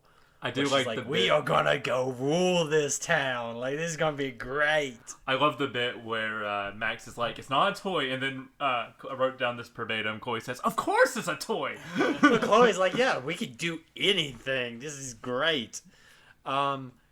Did you, when you're leaving the diner, Chloe's gonna take you to her hideout, she says. When you're leaving the diner, Kate calls you. Did you answer the phone? Yes, I did. I did too. You only get one crappy statement from Chloe being like, "Oh, I guess I'm not your friend." I was like, dude, I can talk to other people. Like, don't be so possessive. That part seemed like really out of nowhere at first. Like, come on, Chloe. But then, like, as we learn more about her situation and everything in chapter 3, where she like goes off on Max near the end of that, like, you kind of see like that's Chloe. She literally replaced you with a different person, though. But who went missing? You can't be mad that somebody has another friend. And the thing is also, like, Max does it in a really healthy way. Well, Max is like, I am so glad this person was there for you when I wasn't. Yeah. Like, Max doesn't... like, even those points where she makes comments, like, she's like, I guess I'm a little jealous of her. Which is a perfectly okay thing to be. Well, that's a choice. You can say, like, you're just a little jealous of her, but, like, the other option to that was another positive statement from Max, where it's just like, I'm just glad Chloe had somebody. Yeah. Because after William, she needed somebody to be with. That's, I think, is the good thing about it. Like, both of those statements, even, to me, are completely healthy, okay statements to make. The leaving, you leave to the dino, and you go to this junkyard. You see, like, the back of Frank's head, like, kind of implying this guy's gunning for Chloe. Yeah, you see him in, like, a distance. When you get to the junkyard... I take it back. This is the worst part of this game, finding the bottles. Yeah, that was pretty bad. This was the... I had to look up one of them. Is it the one at the bonfire? Because she where keeps the heck was that thing? They do a bonfire. they do a bonfire around here. They do a bonfire around here. I'm like, Max! I found the other 3, no problem. And I actually thought it was kind of fine. But then she's like, they do a bonfire around here. Okay, cool. I could not find that thing. Because it borderlines a part of the level where if you go too far, it turns... Nope, can't go that way. So, like, the game tells you, don't go there. Mm-hmm. And then you're supposed to walk right along that line and then take a left in between 2 cars, and that's where it is. I thought that was kind of dumb. There's a really cool section though when you go into a like a clubhouse looking thing. You can add your name to the. Yeah, did you do it? I did. Yeah, That's imposing. Oh my god! I did too. I learned so much about Max you. is You're here imposing too. on it. And Max. I meant it was like and Max. It was just like tiny letters. And Max. Oh I'm my here gosh. But you kind of learn a little bit about their relationship. You see some photos. You see some stuff from Rachel that you kind of get a little bit of a vibe of who they are and their relationship. Then you get to a point where Chloe has stolen a gun from David. And this is cool time travel stuff where you're using time travel to guide Chloe into shooting bottles. And then you're using time travel to guide Chloe into ricocheting bullets off of things to hit bottles. Mm-hmm. And I thought that was all pretty cool. It's just a fun little puzzle sequence. While you're doing this, in shows up Frank. You have a gun. You have the gun. You have it like behind your back. And Frank shows up to menace Chloe, demanding money because Chloe has borrowed money from him in her quest to try to get enough money to get Rachel and her to Los Angeles. And Frank has Rachel's bracelet on his arm. He's wearing it. Now, you're supposed to, at this moment, to assume that Frank did something bad to Rachel. Because Chloe is convinced something horrible has happened to Rachel. Other people are either semi-convinced that something bad happened, or she just ran away. Or she went to Los Angeles without Chloe. We don't know which one yet. But, and you're kind of like, this is when I talk about that Chloe puts Rachel on a pedestal. So even if Rachel did leave to go to Los Angeles without Chloe, I don't think Chloe would ever admit it. Or be able to... That's why she's convinced Yeah. she's missing, is because there's no way in her mind that she would leave. Mm-hmm. Chloe is on a... Like, Rachel is on a pedestal for Chloe. Mm-hmm. Did you... Like, you pull the gun on Frank. I try to shoot Frank. Did you try to shoot him? Yep. I did too. Because the other option, he just takes the gun. And I'm like, I can't have that. I'm going to keep this. Well, I was like, screw this guy. You're going to try to hurt my friend. Because he's got a knife. Like, it's not like he's... Switchblade. Yeah, it's not like he's, like, just, like, talking junk. He pulls a knife on Chloe. And so you can try to shoot him. You don't have any bullets. My one concern was that he'll come back more violent, but when he takes the gun, I'm like, he can't have that. Yeah, I'd rather have it than you. Not saying I trust Chloe with this, but I trust her more than Frank. At least she's on my side. Yep. When he basically like, I will remember you tried to shoot me, you know, like, and he threatens Chloe some more, and he storms off. We have some conversations there with Chloe, and you guys take a walk, and you're taking a walk down the train tracks. This is kind of a cool moment. I feel at this point, those two characters are really in a good sync with each other. You can tell their friendship is kind of picked up where it left off. Mm-hmm. And it all ends on you laying on a railroad track, talking, basically. And you hear the train coming, and Chloe's foot stuck in the railroad track. I've walked on a lot of railroad tracks in my life. It's very, very hard to get your foot stuck. But it can happen. This is a cool sequence because you have to find a way to save Chloe from this. How did each one of you save Chloe from the train? I rolled the coil pillar into the lever that was stuck and freed her, but thereby breaking the breaking the track off. Yeah, and Chloe said, "Looks like they won't be able to get their lumber now." Yeah, they won't go to a lumber mill again. Nick. I got some scissors or some needle nose pliers, and I cut the wire that, for whatever reason, I actually don't understand this at all. So you try to pull the lever, it doesn't move. Then, like, it's not like electrically. I got the impression that it was just like mechanically, or you're not strong enough to pull this. It might be an override or something. Could be. But That's I cut a not wire, how things- and then I could pull the lever to change the track. That's not how things work. I didn't think so, but I was like, okay, that's what we did. I tried to cut the wire, and then nothing worked. Maybe I picked the wrong wire? I think that's what happened to me too. But so then I looked over and saw that you could use the thing. I'm just going to do this. Yeah, I used the thing and saved Chloe. It was a cool moment. At this point, your friendship with Chloe is like forever bonded because you've rescued her from like 2 different life-threatening situations. 3 for me, because when she ricocheted the bullet, one of the bullets hit her, and she's like, "Go back, go back, go back, go back!" Oh, I didn't do that. Yep, That's cool. she shot herself. Huh. That's kind of cool. Yeah. Go back, go back, go back, go back. Yeah, that was such a fun moment. This is also a moment where so Chloe takes you back to the school because you got classes, and you got Mr. Peterson's class. Jefferson's class. And you can like walk around freely here. Like you can go to the science lab and help Warren out with a science experiment. Yeah, there's a cool part. You can be like, pour more sulfur in there. Then you taught to the teacher and find out, I was like, oh no, he's mixing the wrong thing. What he really wants to do is chlorine. Also, you realize that Warren's really not that great of a scientist. He has a 4.0 GPA. No, but he's got a B in science. He does get a B on that exam. No. He got an A- on mine because I found out because I told him to put the chlorine in. So he got an A- I didn't. on it. He got a B. He got an A- messed up on mine perfect because GPA. I changed his grade.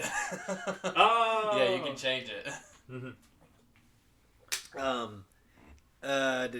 You go back to your class. Kate's there talking to Mr. Peterson.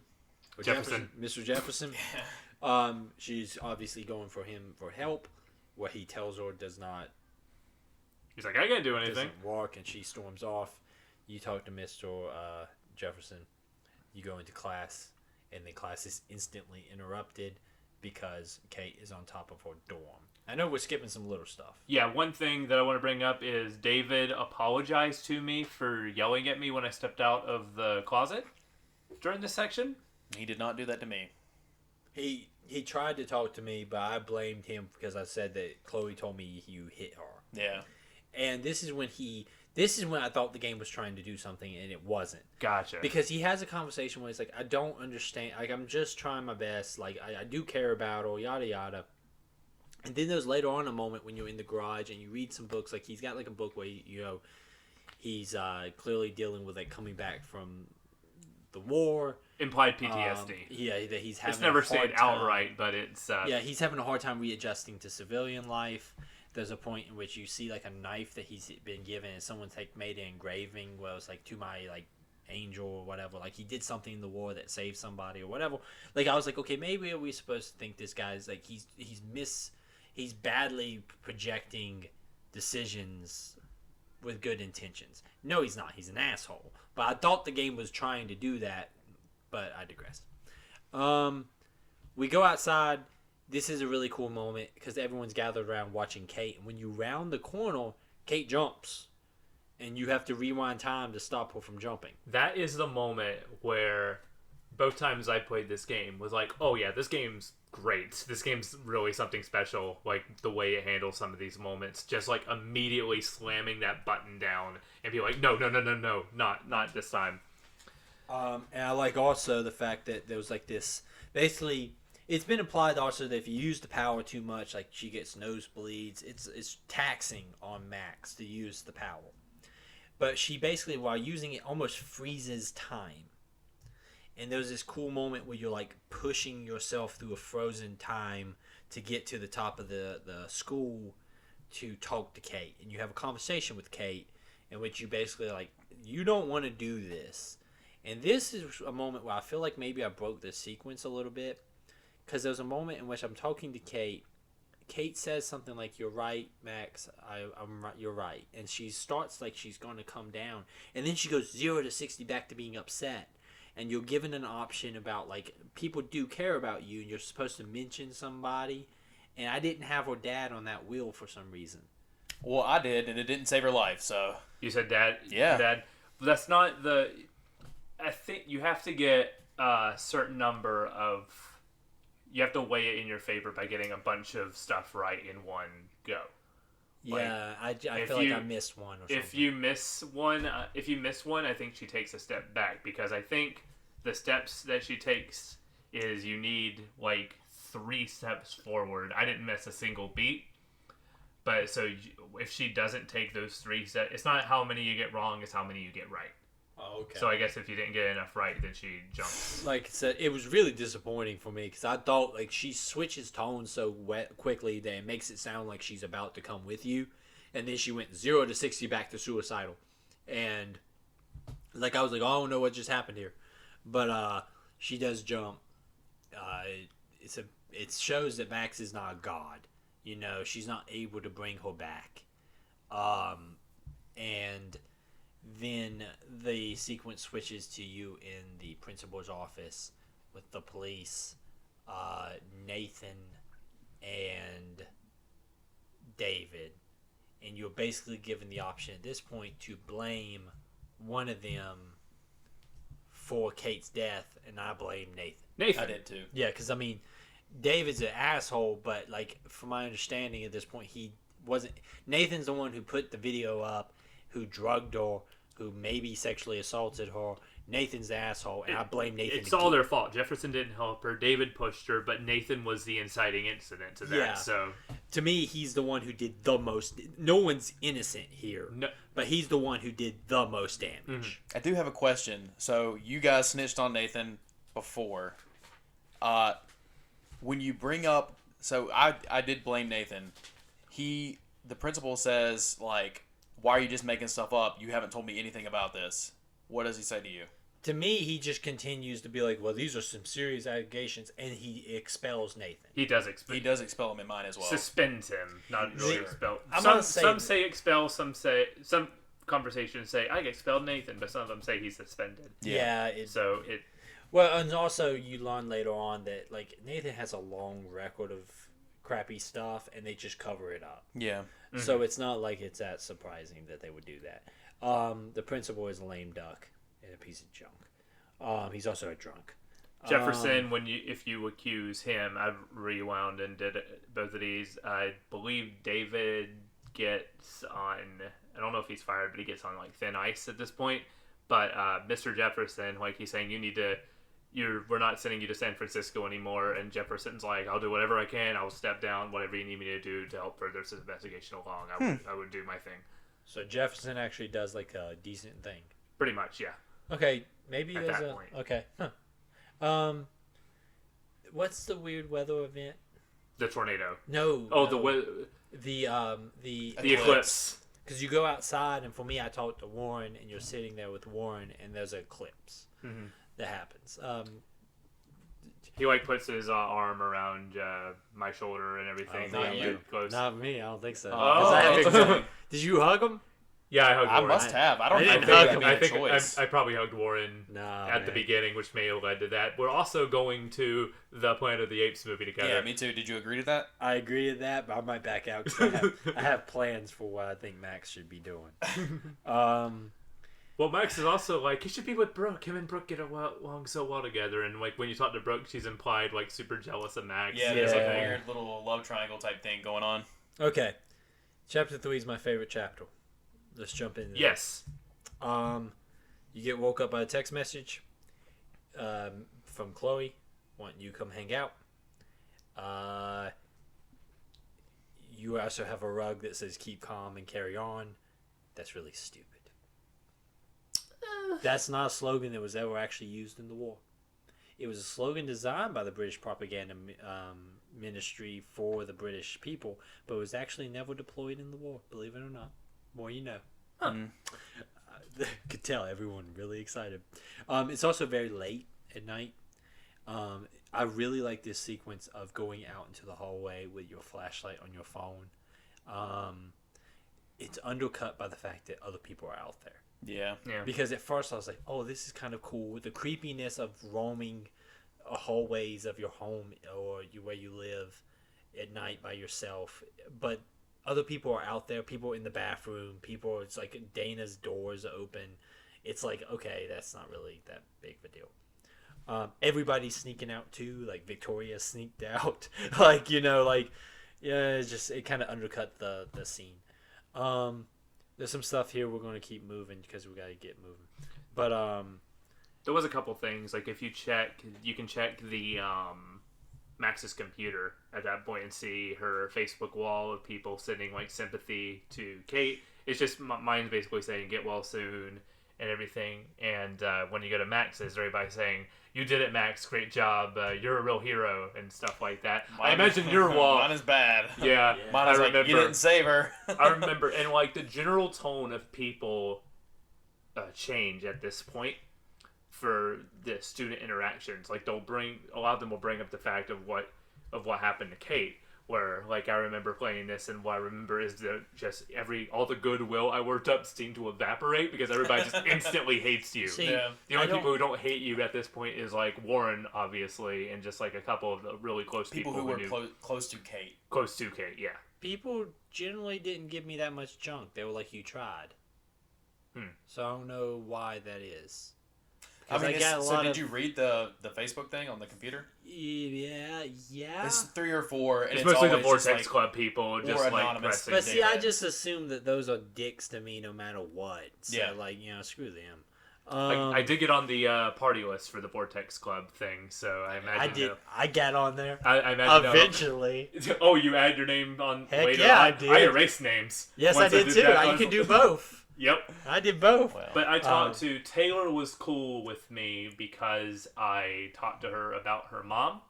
So she let me onto the Vortex Club list and was like, so you can like be like, you can give me cool like dress up tips and stuff, Taylor. And she's like, all right, I'll put you on the list, Max.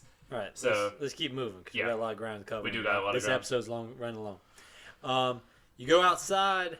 You are trying to get to the parking lot to go meet with Chloe, and the principal's got you blocked. Have a little conversation with the principal. For me, he's just drunkenly telling me I did the best I could, told me to go back to bed. What? I avoided him completely. I thought that was a puzzle. So, like, when he turned around, I rewound him back to the door and stuck past That's him. how I did it, but then I went back to the maintenance closet. Yeah. And inside there, we had a conversation with Samuel at one point where we sat down. He seems like a nice, kind of gentle guy. But when you go back into maintenance, he's got like a women's fashion magazine, and he's got young girls' clothing in there. Yeah. So I have a feeling Samuel's not such a nice guy after all. Do you think he is involved in the missing? I don't know. I think he's a red herring. I think he's a red herring too, but I think everyone. I'm like everyone's a suspect. Which means everyone's probably a red herring too. I think he's a red herring personally, but then I snuck by the principal. I just thought that was cool to go back in there and see some of the stuff that's in there. You meet up with Chloe. Chloe has stolen the keys to the school, and you're going to have a cable. I really like this whole chapter because it's a caper. You sneak into the school, and your mission is to get into the principal's office to learn information about Rachel. Warren knows how to make a bomb. Well, when you get in there, you don't have a key to the principal's office. I really like the fact that Chloe thinks she knows how to lockpick and doesn't. But then you text Warren, and Warren tells you how to make a bomb. And then this is roaming the hallways. You are building the bomb. This is the collection section that I liked a lot more than the bottles, like, because you're actually like exploring a space you've been before and can like manipulate stuff. Yeah, you've been here before. The stuff is in places that make sense. All of this works. I like this whole section. Like learning, like, I need this potassium cyanide. Is that right? Yeah. Something, and then you're like, oh, you looked at the desk and go, weed killer, and so you just grabbed the weed killer. It was a really cool puzzle. You make a bomb. You blow up the door into the principal's office. Alarms go off. All the alarms go off. So what I did is walk into the principal's office, rewind time. Yeah. And then just open up the door. And my favorite thing is Chloe is outside bitching about how she's going to show me up. I'm going to get in this door way before she does. I just let her continue doing that for a minute before I just opened it. It was funny. And then you do your little, your caper around the office. You're digging in the files. This is when you learn that Nathan's true file says that he's like a Class A student. And you realize they've covered up all of his he's very disturbed stuff. Yeah, no, he's got serial killer tendencies. Rachel in the dark room scribbled on a paper that with black scribbles on it. This is a serial killer's notebook. Yeah, he's got serial. Well, it also goes back to him putting your face on a dead body in your photo. Yeah, he's got serial killer tendencies. You also learn you can go through your file, which as a guy who one time inherited a job of a person that had kept a file on him. It's fascinating to read your own file. Always have a chance to do so. This is when you learn about Rachel, that Rachel has got in trouble for dealing drugs. Mm-hmm. You don't know if she was dealing them or not, but she had them on her. And she had a connection to Nathan. It's according to David Madsen. Yeah, including the David who is established. David does not like Rachel. He's in cahoots with Nathan. Because you see them talking to each other at some point. Yeah, and it's also stated that they both went to the police to turn Rachel in. So can't. So at that point, you're like, "Oh, I can't trust this." Yeah, at this point, David's back to being an asshole. Mm-hmm. What will we next? To the pool. We come out and we're like, "Hey, man, to reward ourselves, we're gonna go swimming." And I think this is a really fun sequence. You go in there. Wait, important too. You see Victoria talking with Mr. Jefferson. Yeah. On your way, and this is a really Victoria straight up tries to blackmail him. And Jefferson's like, "Go home." Yeah. Yeah. This is something where at first I walked up and I'm like, I think they're doing something. Mm-hmm. And then you realize they're not doing something. Victoria straight up tries to blackmail him. It would be a shame if someone thought that I was taken advantage of by you. And he just straight up goes, I'm going to pretend I did not hear that. I'm going to pretend I didn't hear that, because I could, if you want a career in this business, I'm going to pretend like I didn't hear that, and leaves her. And I was like, okay, maybe this guy's not that bad of a guy after all, because he straight up does not play any of that game. We go to swim, and it's like, hey, you want to go to boys' room or girls' room? Of course, Max goes to the boys' room. Yeah. Yeah, because to me, it's like, what are you talking about? Why wouldn't Max go to the boys' room? She doesn't get to go in there. Yeah, it's like I went to the women's room. You are not. This is a chance. It makes more sense because they'll just be like, "Oh, something new. We're not allowed in here. Let's continue breaking the rules." If me and you, when we were 18, and we broke into a swimming pool, will we go into the men's room or the women's room? I would go into the men's room. Dang it. I mean, you can go. You can circle around to the men's room. I'll just throw it out there. Whatever. So you get to see all the stuff that's in the men's room. It's not a secret. Be like that. You go in there, and this is a really cool moment where you are... oh, no, we haven't got to that yet. This is when you're in the pool. You flip the lights on in there. It's a really cool moment. There's a reference here where Chloe makes a reference about asking Max to kiss her. in this point, and then there was some other conversations in there. In this point? At this point, She she talks makes a about it, statement. yeah. She doesn't ask, but she makes a statement, and this is when I kind of realized I think I know where this is going. But so when you get into the pool, you have a really cool conversation. These are two people opening up, having very open conversations. Any Max Chloe conversation, I like. This was a really good scene. Yeah. Just a scene away from all the tension and everything. Yeah. Just them interacting. That's what this game does best. And the bouncing back between them playing in the pool and making jokes, and then having a very serious conversation back and forth. That's when I think Max makes a conversation about hey, you can say I was jealous of Rachel. Gotcha. You can have conversations about that. The security shows up when you're leaving, and you have to hide from them. I just hid in the bathroom stall. Yeah, me too. It was pretty easy, actually. I thought this was going to be a sequence where I needed to rewind and do crazy stuff. I just hid in the bathroom. I walked around the locker like he tried to circle around the locker, so I literally just Scooby-Dooed him and just stayed on the exact opposite side. That's that Metal Gear playing what that is. I instantly went into panic mode. One is pull out the... just go and hit B a few times, just break his neck. Max goes up there and does that 1, 2, 3 kick. Guy flips and does the somersault. You grab Chloe, y'all run out, you get into her truck, and you speed off. You did your capo. I really like this whole sequence. Mm-hmm. You wake up next morning. You went to Chloe's house and spent the night at Chloe's house. This is the moment in which when you wake up, you can do some stuff around Chloe's room. You change into Rachel's clothes that she had left over. Time for some Chloe cosplay is a line from Max, which is dorky, but it very much speaks to Max's character. This is in this sequence. There's a moment in which Chloe asks you to kiss her. It's done in this joking, you as a we as a player know this is not joking as much for Chloe as it is for Max in my mind. Because what, did everyone kiss Chloe? Yes. Yeah. Okay, I did too. You call her bluff just because you're you're daring me. Bring it on. Max calls her bluff. My vibe I get from Chloe is it's not as much it's a joke. Just kidding. Yeah, exactly. Because it very much implies that her and Rachel were romantic at some point in some aspects. Like she said she especially loved her. Towards the end of this. Mm-hmm. Well, Chloe starts to make more comments about Rachel in a more romantic way than she does about in the first chapter. As you she's opening up, she's being more vulnerable about that. When you kiss her, Max plays it off as a joke. Chloe doesn't in the game. So it actually kind of makes it a little bit weirder that Max then goes on and puts Rachel's clothes on. I mean, that's a little bit weird if you want to get super into subtext there. But you go back downstairs because Chloe wants to smoke more weed. Mm-hmm.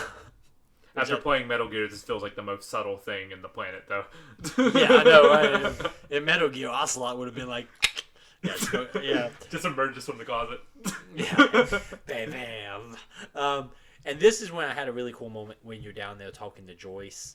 It's just really fun moment of these two people where she's showing you're doing the photo album and stuff, and you're talking about breakfast as you're making breakfast and stuff. It was a really cool moment. And then Chloe comes down to intentionally piss off her mom. She's like, you can go snoop in the garage. Don't worry about this. And this is when you go in there and you gather clues about trying to get into David's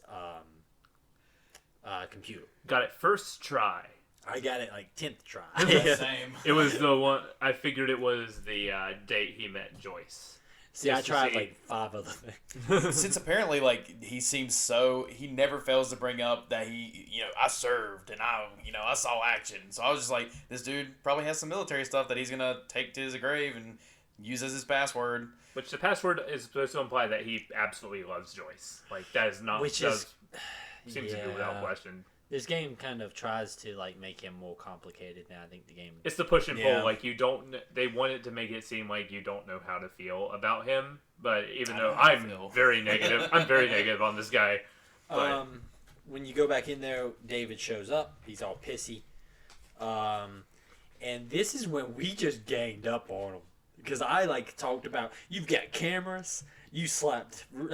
He goes Chloe. on a rant about PC colleges during this point. Where I'm just like, what? He's Saw that PC. black liberal. woman All feed right, at we the get truck it. stop. We get it. You watch Fox News. It's these PC liberal colleges. You work for them, bro. They pay your checks. Just more cameras to me. Yeah, that's all he wants. Women always stick together. I'm like, Which- yeah, this guy sucks. Which, like, okay, like, I'm gonna say this. I'm a man who's married and has a daughter. If you have, like, these weird hang-ups on women after already having, like, being married and having a daughter, I got what's that's on you, bro. Like, oh man. So, like, in my game, Joy straight up tells him, like, you're gonna need to go find a hotel. Yeah, but then he lingers in the kitchen, which is I thought weird. that was weird. And you can talk to him. Well, he just says something like, I never want to speak to you. It's just weird that you're like, let's have They one should off just- real quick. They should have just had him storm out. They Wait. should have just, like, had him storm out. Yeah. So you also, Joyce gave you a photo, a Polaroid of you and Chloe the day that William Dad died. Like, it's the last picture. you guys sneak out, and you're going to go to Frank's of his RV to try to get more information from Frank. Oh, by the way, did you steal the money in the principal's office? I did. No. I did. I did too. I did too. You did? Yeah. I took that Quote, money. handicap fund, quote, all in bills, y'all. That's freaking. That's the whiskey fund right there. That's quote Prescott money. Quote Prescott money. Quote more Prescott money. Also, you take the money, Chloe automatically just assumes it's hers. She's just like, oh, I'm just going to pay Frank off with this, and then I'll treat you to a dinner and some weed and some rock and roll. No, this is all, like, I did this. It's strip clubs. I did this. Strip clubs too. She's Yeah. like, we're going to strip clubs. Once again, Chloe's just like, no, it's all about me, even though, you didn't take the heat for the weed, and now I'm going to take all this money. I'm not quiet. So does she not even mention paying Frank off with it? She's She like, does, Oh, okay. but then she's like, with the rest of it, after I get all my illegal activity stuff taken care of, then I'll treat you with the money that you helped me steal. Do you like Chloe, Nick? She's got her shortcomings, but I do like her as a I'm character. more and I also positive. relate to her I the kinda, most. I out of got this about game. of all the characters, Chloe's the one who's Yeah, kind of relate to Chloe. but still kind of selfish, Yeah, she's selfish, but we were all selfish at one point or another. especially in our She's had a rebellious bunch of phase. bad- Yeah, especially in our rebellious phases. She had a bunch of bad stuff happen to her. I get behind Yeah. Chloe. But Still, though, no, my money, I'm not too. justifying it. it's my money too. Sometimes we're just assholes. But we go to Frank's. He's inside the diner eating some beans, and A whole plate of beans and nothing else. they couldn't even give him like a thing of eggs. They could just beans. Beans and beer. Did you spill the beans? Yes. He's illicitly mad, dude. I was gonna eat those beans, and then he reiterates it. Because he falls and then charges you with his fork.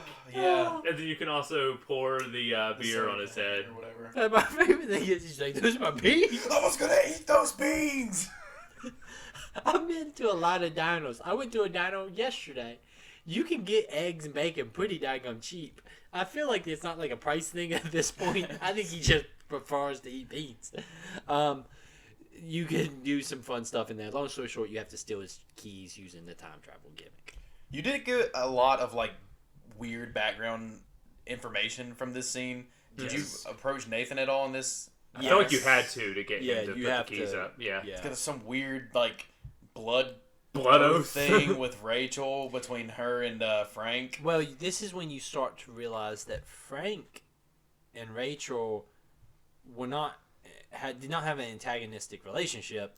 Oh no. No matter what Chloe thinks, Frank and Rachel were fine. Yeah. And this is also when you start to grasp that. This is when I go back to Chloe being on a pedestal Rachel being on a pedestal to Chloe. When you saw Rachel's bracelet, you're supposed to believe that like something bad happened.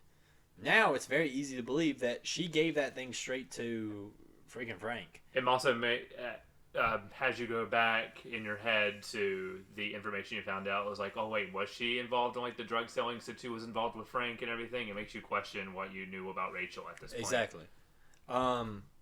When you go back outside, this is when Nick killed the dog. You know what?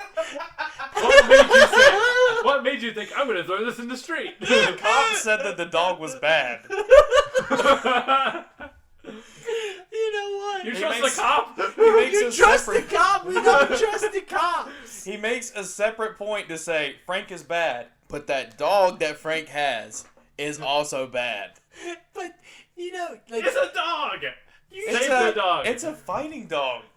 But he rescued the dog. But it's still got the fighting spirit. In Resident Evil 4, do you walk past the dog every time?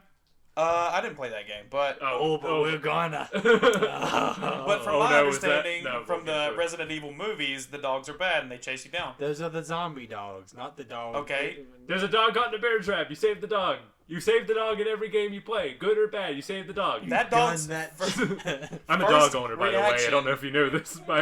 When they open the door, it's for going for blood. My favorite fact is, like, the game pretty much, you knew that was like a give me. Like, the game just, like... Throw it in the parking lot or throw it in the road. Like, the game practically makes you hit, like, 5 buttons to do it. Like, I'm surprised the game, when you hitting it, didn't go, like, seriously? You're talking, like, we're saying you can throw it into the parking lot, too, you know? And, like, There's no moving cars in this parking lot. It was so obvious to me, I second-guessed myself for a second, thinking maybe it's a swerve. Like, if I throw it in the parking lot, he'll get hit. That'd be amazing. But, No, I would... But long story short, it doesn't. Wow. I mean, you know what? So Frank is already after you. Like, so now he's really after But you. like, wouldn't it be like a kind of a sight game to like, be like, yo, I killed your dog. No! I pulled a gun on you and I didn't kill you, but your dog's dead. Max is just like, wait, Frank wakes I up. cannot wait to hear what happens. I cannot wait to hear what happens with you. I don't think the game even does that for an ending, because I don't think the game assumes that you would do it. 7%. Yeah, I think the dog's just there again, and you're like, what? I think the other 6% is the testers proving it would at least work. Like, oh man. But long story short, I didn't kill the dog, no. But you go into Frank's crappy RV, and this is where you learn that him and Rachel were banging. Him and Rachel were like, they were tight. And he cuts pizza with a knife. He cuts pizza with a straight up like regular knife, like a butcher's knife. Yeah. But you also realize like Frank, like him and Rachel were tight, and you show that to Chloe, and that pisses Chloe off like nobody's business. And that's when you kind of realize, like, for me, it was very obvious that Chloe had romantic feelings for Rachel, because that's not like a rage like my friend didn't tell me this. That's a rage like I've been betrayed. I have been betrayed. Like, she goes off the freaking handle, and she turns on Max. And one thing the game does a really good job is Max, it does like this confused, like it's, if you've ever had somebody really turn on you and get very angry at you and you not know exactly why, like Max does that very well, where she's like, I don't, like, okay, but you know, we're gonna figure this out, and Chloe's just escalating. She blames her. Then it goes all the way back to William, and like she references him, and she's like, I blame my mom, even though I shouldn't blame my mom, I do blame her. Yeah. It's like, well, and this is when you just realize, like, everything that's ever happened to Chloe in her life is just building on top of each other over and over and over and over and over. She's just a stack of cards, and when you move one card, and everything falls apart. And so she, in rage, kicks you out of a car at your at the school, and storms off. And you go back up to your room, and there's a sequence where you're just sitting there kind of looking at the Polaroid picture that you had been given to you. And the game, you start to hear voices coming from the Polaroid picture. And after doing a little mini game, you flash back to the day that William died. You're in your 13-year-old self body. You're aware of that. No one else is. And this is a really cool sequence where you're basically trying to... You realize today's the day that William is going to die. You know what's going to happen, so you're trying to prevent that from happening. So you, like, if you're like me, I unplugged the telephone. Well, then she calls him on his cell phone. Then you hide the keys. But then he has a little clicker thing that helps him find the keys. So you throw the keys out the window and convince him he needs to take the bus.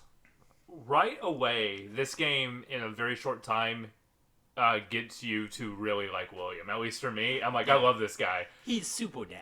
He's super dad. He's caring for the kids. He's taking the photo. He's being dorky. Thy with, doth woman calls me from afar that I must go and travel. Yeah, he's super dad. When Max convinces him, and he leaves that day, you wake back up in Max's body. All of the you see pictures. Yeah, you see all the photos. They're changing from like dark images of her with like a knife with David at her birthday party, and it changes to like her getting keys to a truck. Yeah, it shows that her life seems to be taking a much more positive tone than it had before. Her dad being there her dad dying does not set off the course of events that would cause Chloe to be where she is today. Her mom never marries David. She doesn't have to deal with the loss of her father. Someone's there for her when Max leaves. It's just everything seems to be improving for Chloe. But if you've ever read a time travel story before, unforeseen consequences. Yep. You wake up. By the way, I just want to say the flashback sequence is probably my favorite portion of this game, other than the running around the school at night section. So well done. Like, Max's reaction to her waking up in her 13-year-old self is like... Yeah. She immediately goes pale and you're like, what's wrong? And she's like, oh my god. Well, I like the fact that it's like, and now mission stop this event from happening goes into play. So it was a cool moment. You wake up in Max. Max is sitting outside with the Vortex crew. Victoria is like being nice to you. And almost like vying for your attention. Yeah, almost like subservient. At first I'm like, am I the leader of the Vortex Club? And it just implies, no, I'm just a member, but like, she calls you Maxine, and then Max will be like, Max? Yeah. Never Max. Yeah. Such a great line. Like, but long story short, you are you're part of that clique now.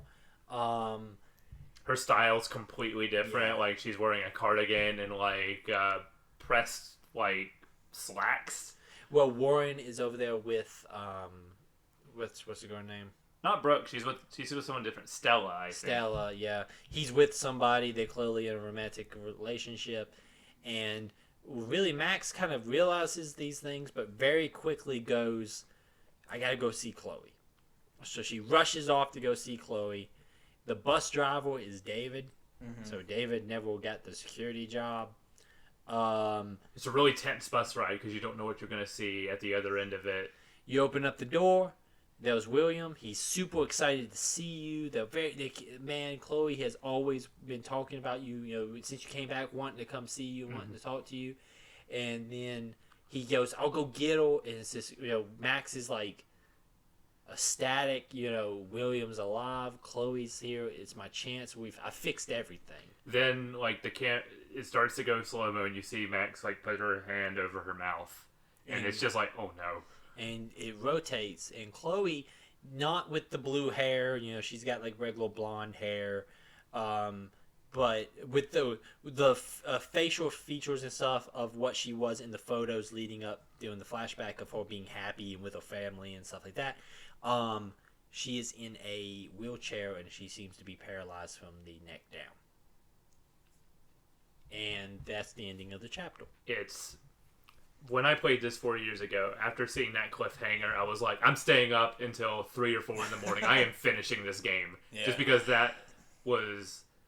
it's one of the most powerful cliffhangers I've ever experienced in these episodic releases.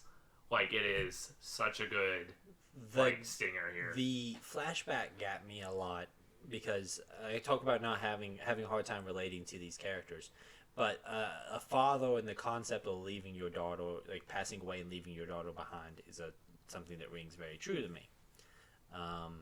So the concept of, what would happen to your child when you're gone, that rang very true to me. So the idea him being there allowed him to help her grow, but it also cost his daughter something.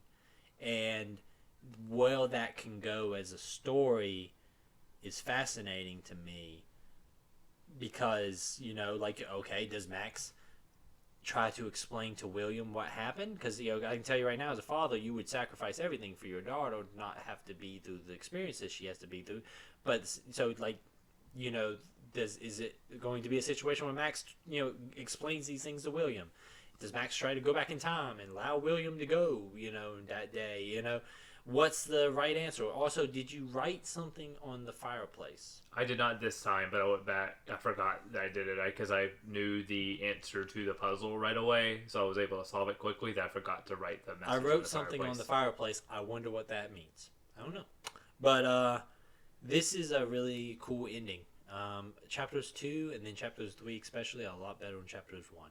I feel like this game really picks up as it goes. Well, we talked about the Metascore for it last time, and where I was saying the Metascore for 1 was about a 76. The Metascore for the entire game is about an 84. So that's almost a 10-point jump just on the quality of the first chapter compared to the entire work itself. Yeah, I think 2 and 3 have more universal themes that a lot of people can relate to. Chapter 1, I think you have to be able to relate to it in a certain way, and if you're just not the targeted audience of it, it could come off as just not for you. But yeah, I really enjoyed this. Nick, what have you been thinking? I enjoyed it as well. Okay, man, this episode went really long. It sure did. There's a lot to talk about here. Yeah, there's a lot to talk about. Chapters 4 and 5 will be your next section that we're going to be playing through before the next episode. And then also next week, daggum already, we'll be announcing our next game. Man, this has been a really good game. I was surprised by it. I didn't enjoy the first chapter. I was nervous about how this was going to go. But again, I'm glad that it really picked up, and I'm very much invested. Yeah, anything y'all want to say before we go? Nope. Subscribe. Tell your friends. Follow us on State of the Save on Twitter. At State of the Save. At State of the Save. Send an email to stateofsave@gmail.com. Like us on all the platforms you can like us on. Leave 5-star reviews. Please write reviews. We will read them on the show. All that good stuff. Yeah, man. This is a call to action, is what the lingo is. Is that the lingo? That the lingo is the call to action. That is the lingo. You always end with that, so that way people are like, I'm more inclined to do that to get all inside baseball. Please. So if you are inclined to do that, please. I'm sorry if we feel like I didn't mean to incline you to do things, listeners. I'm sorry. But if you do feel inclined, it does help us. I mean, it really does. Thank you for listening. This has been a weird one. If you stuck with us, I appreciate it because, man, things got weird really quick. It's late. It's late. See you guys. Stay safe out there. And we'll see you in a little bit. Thank you.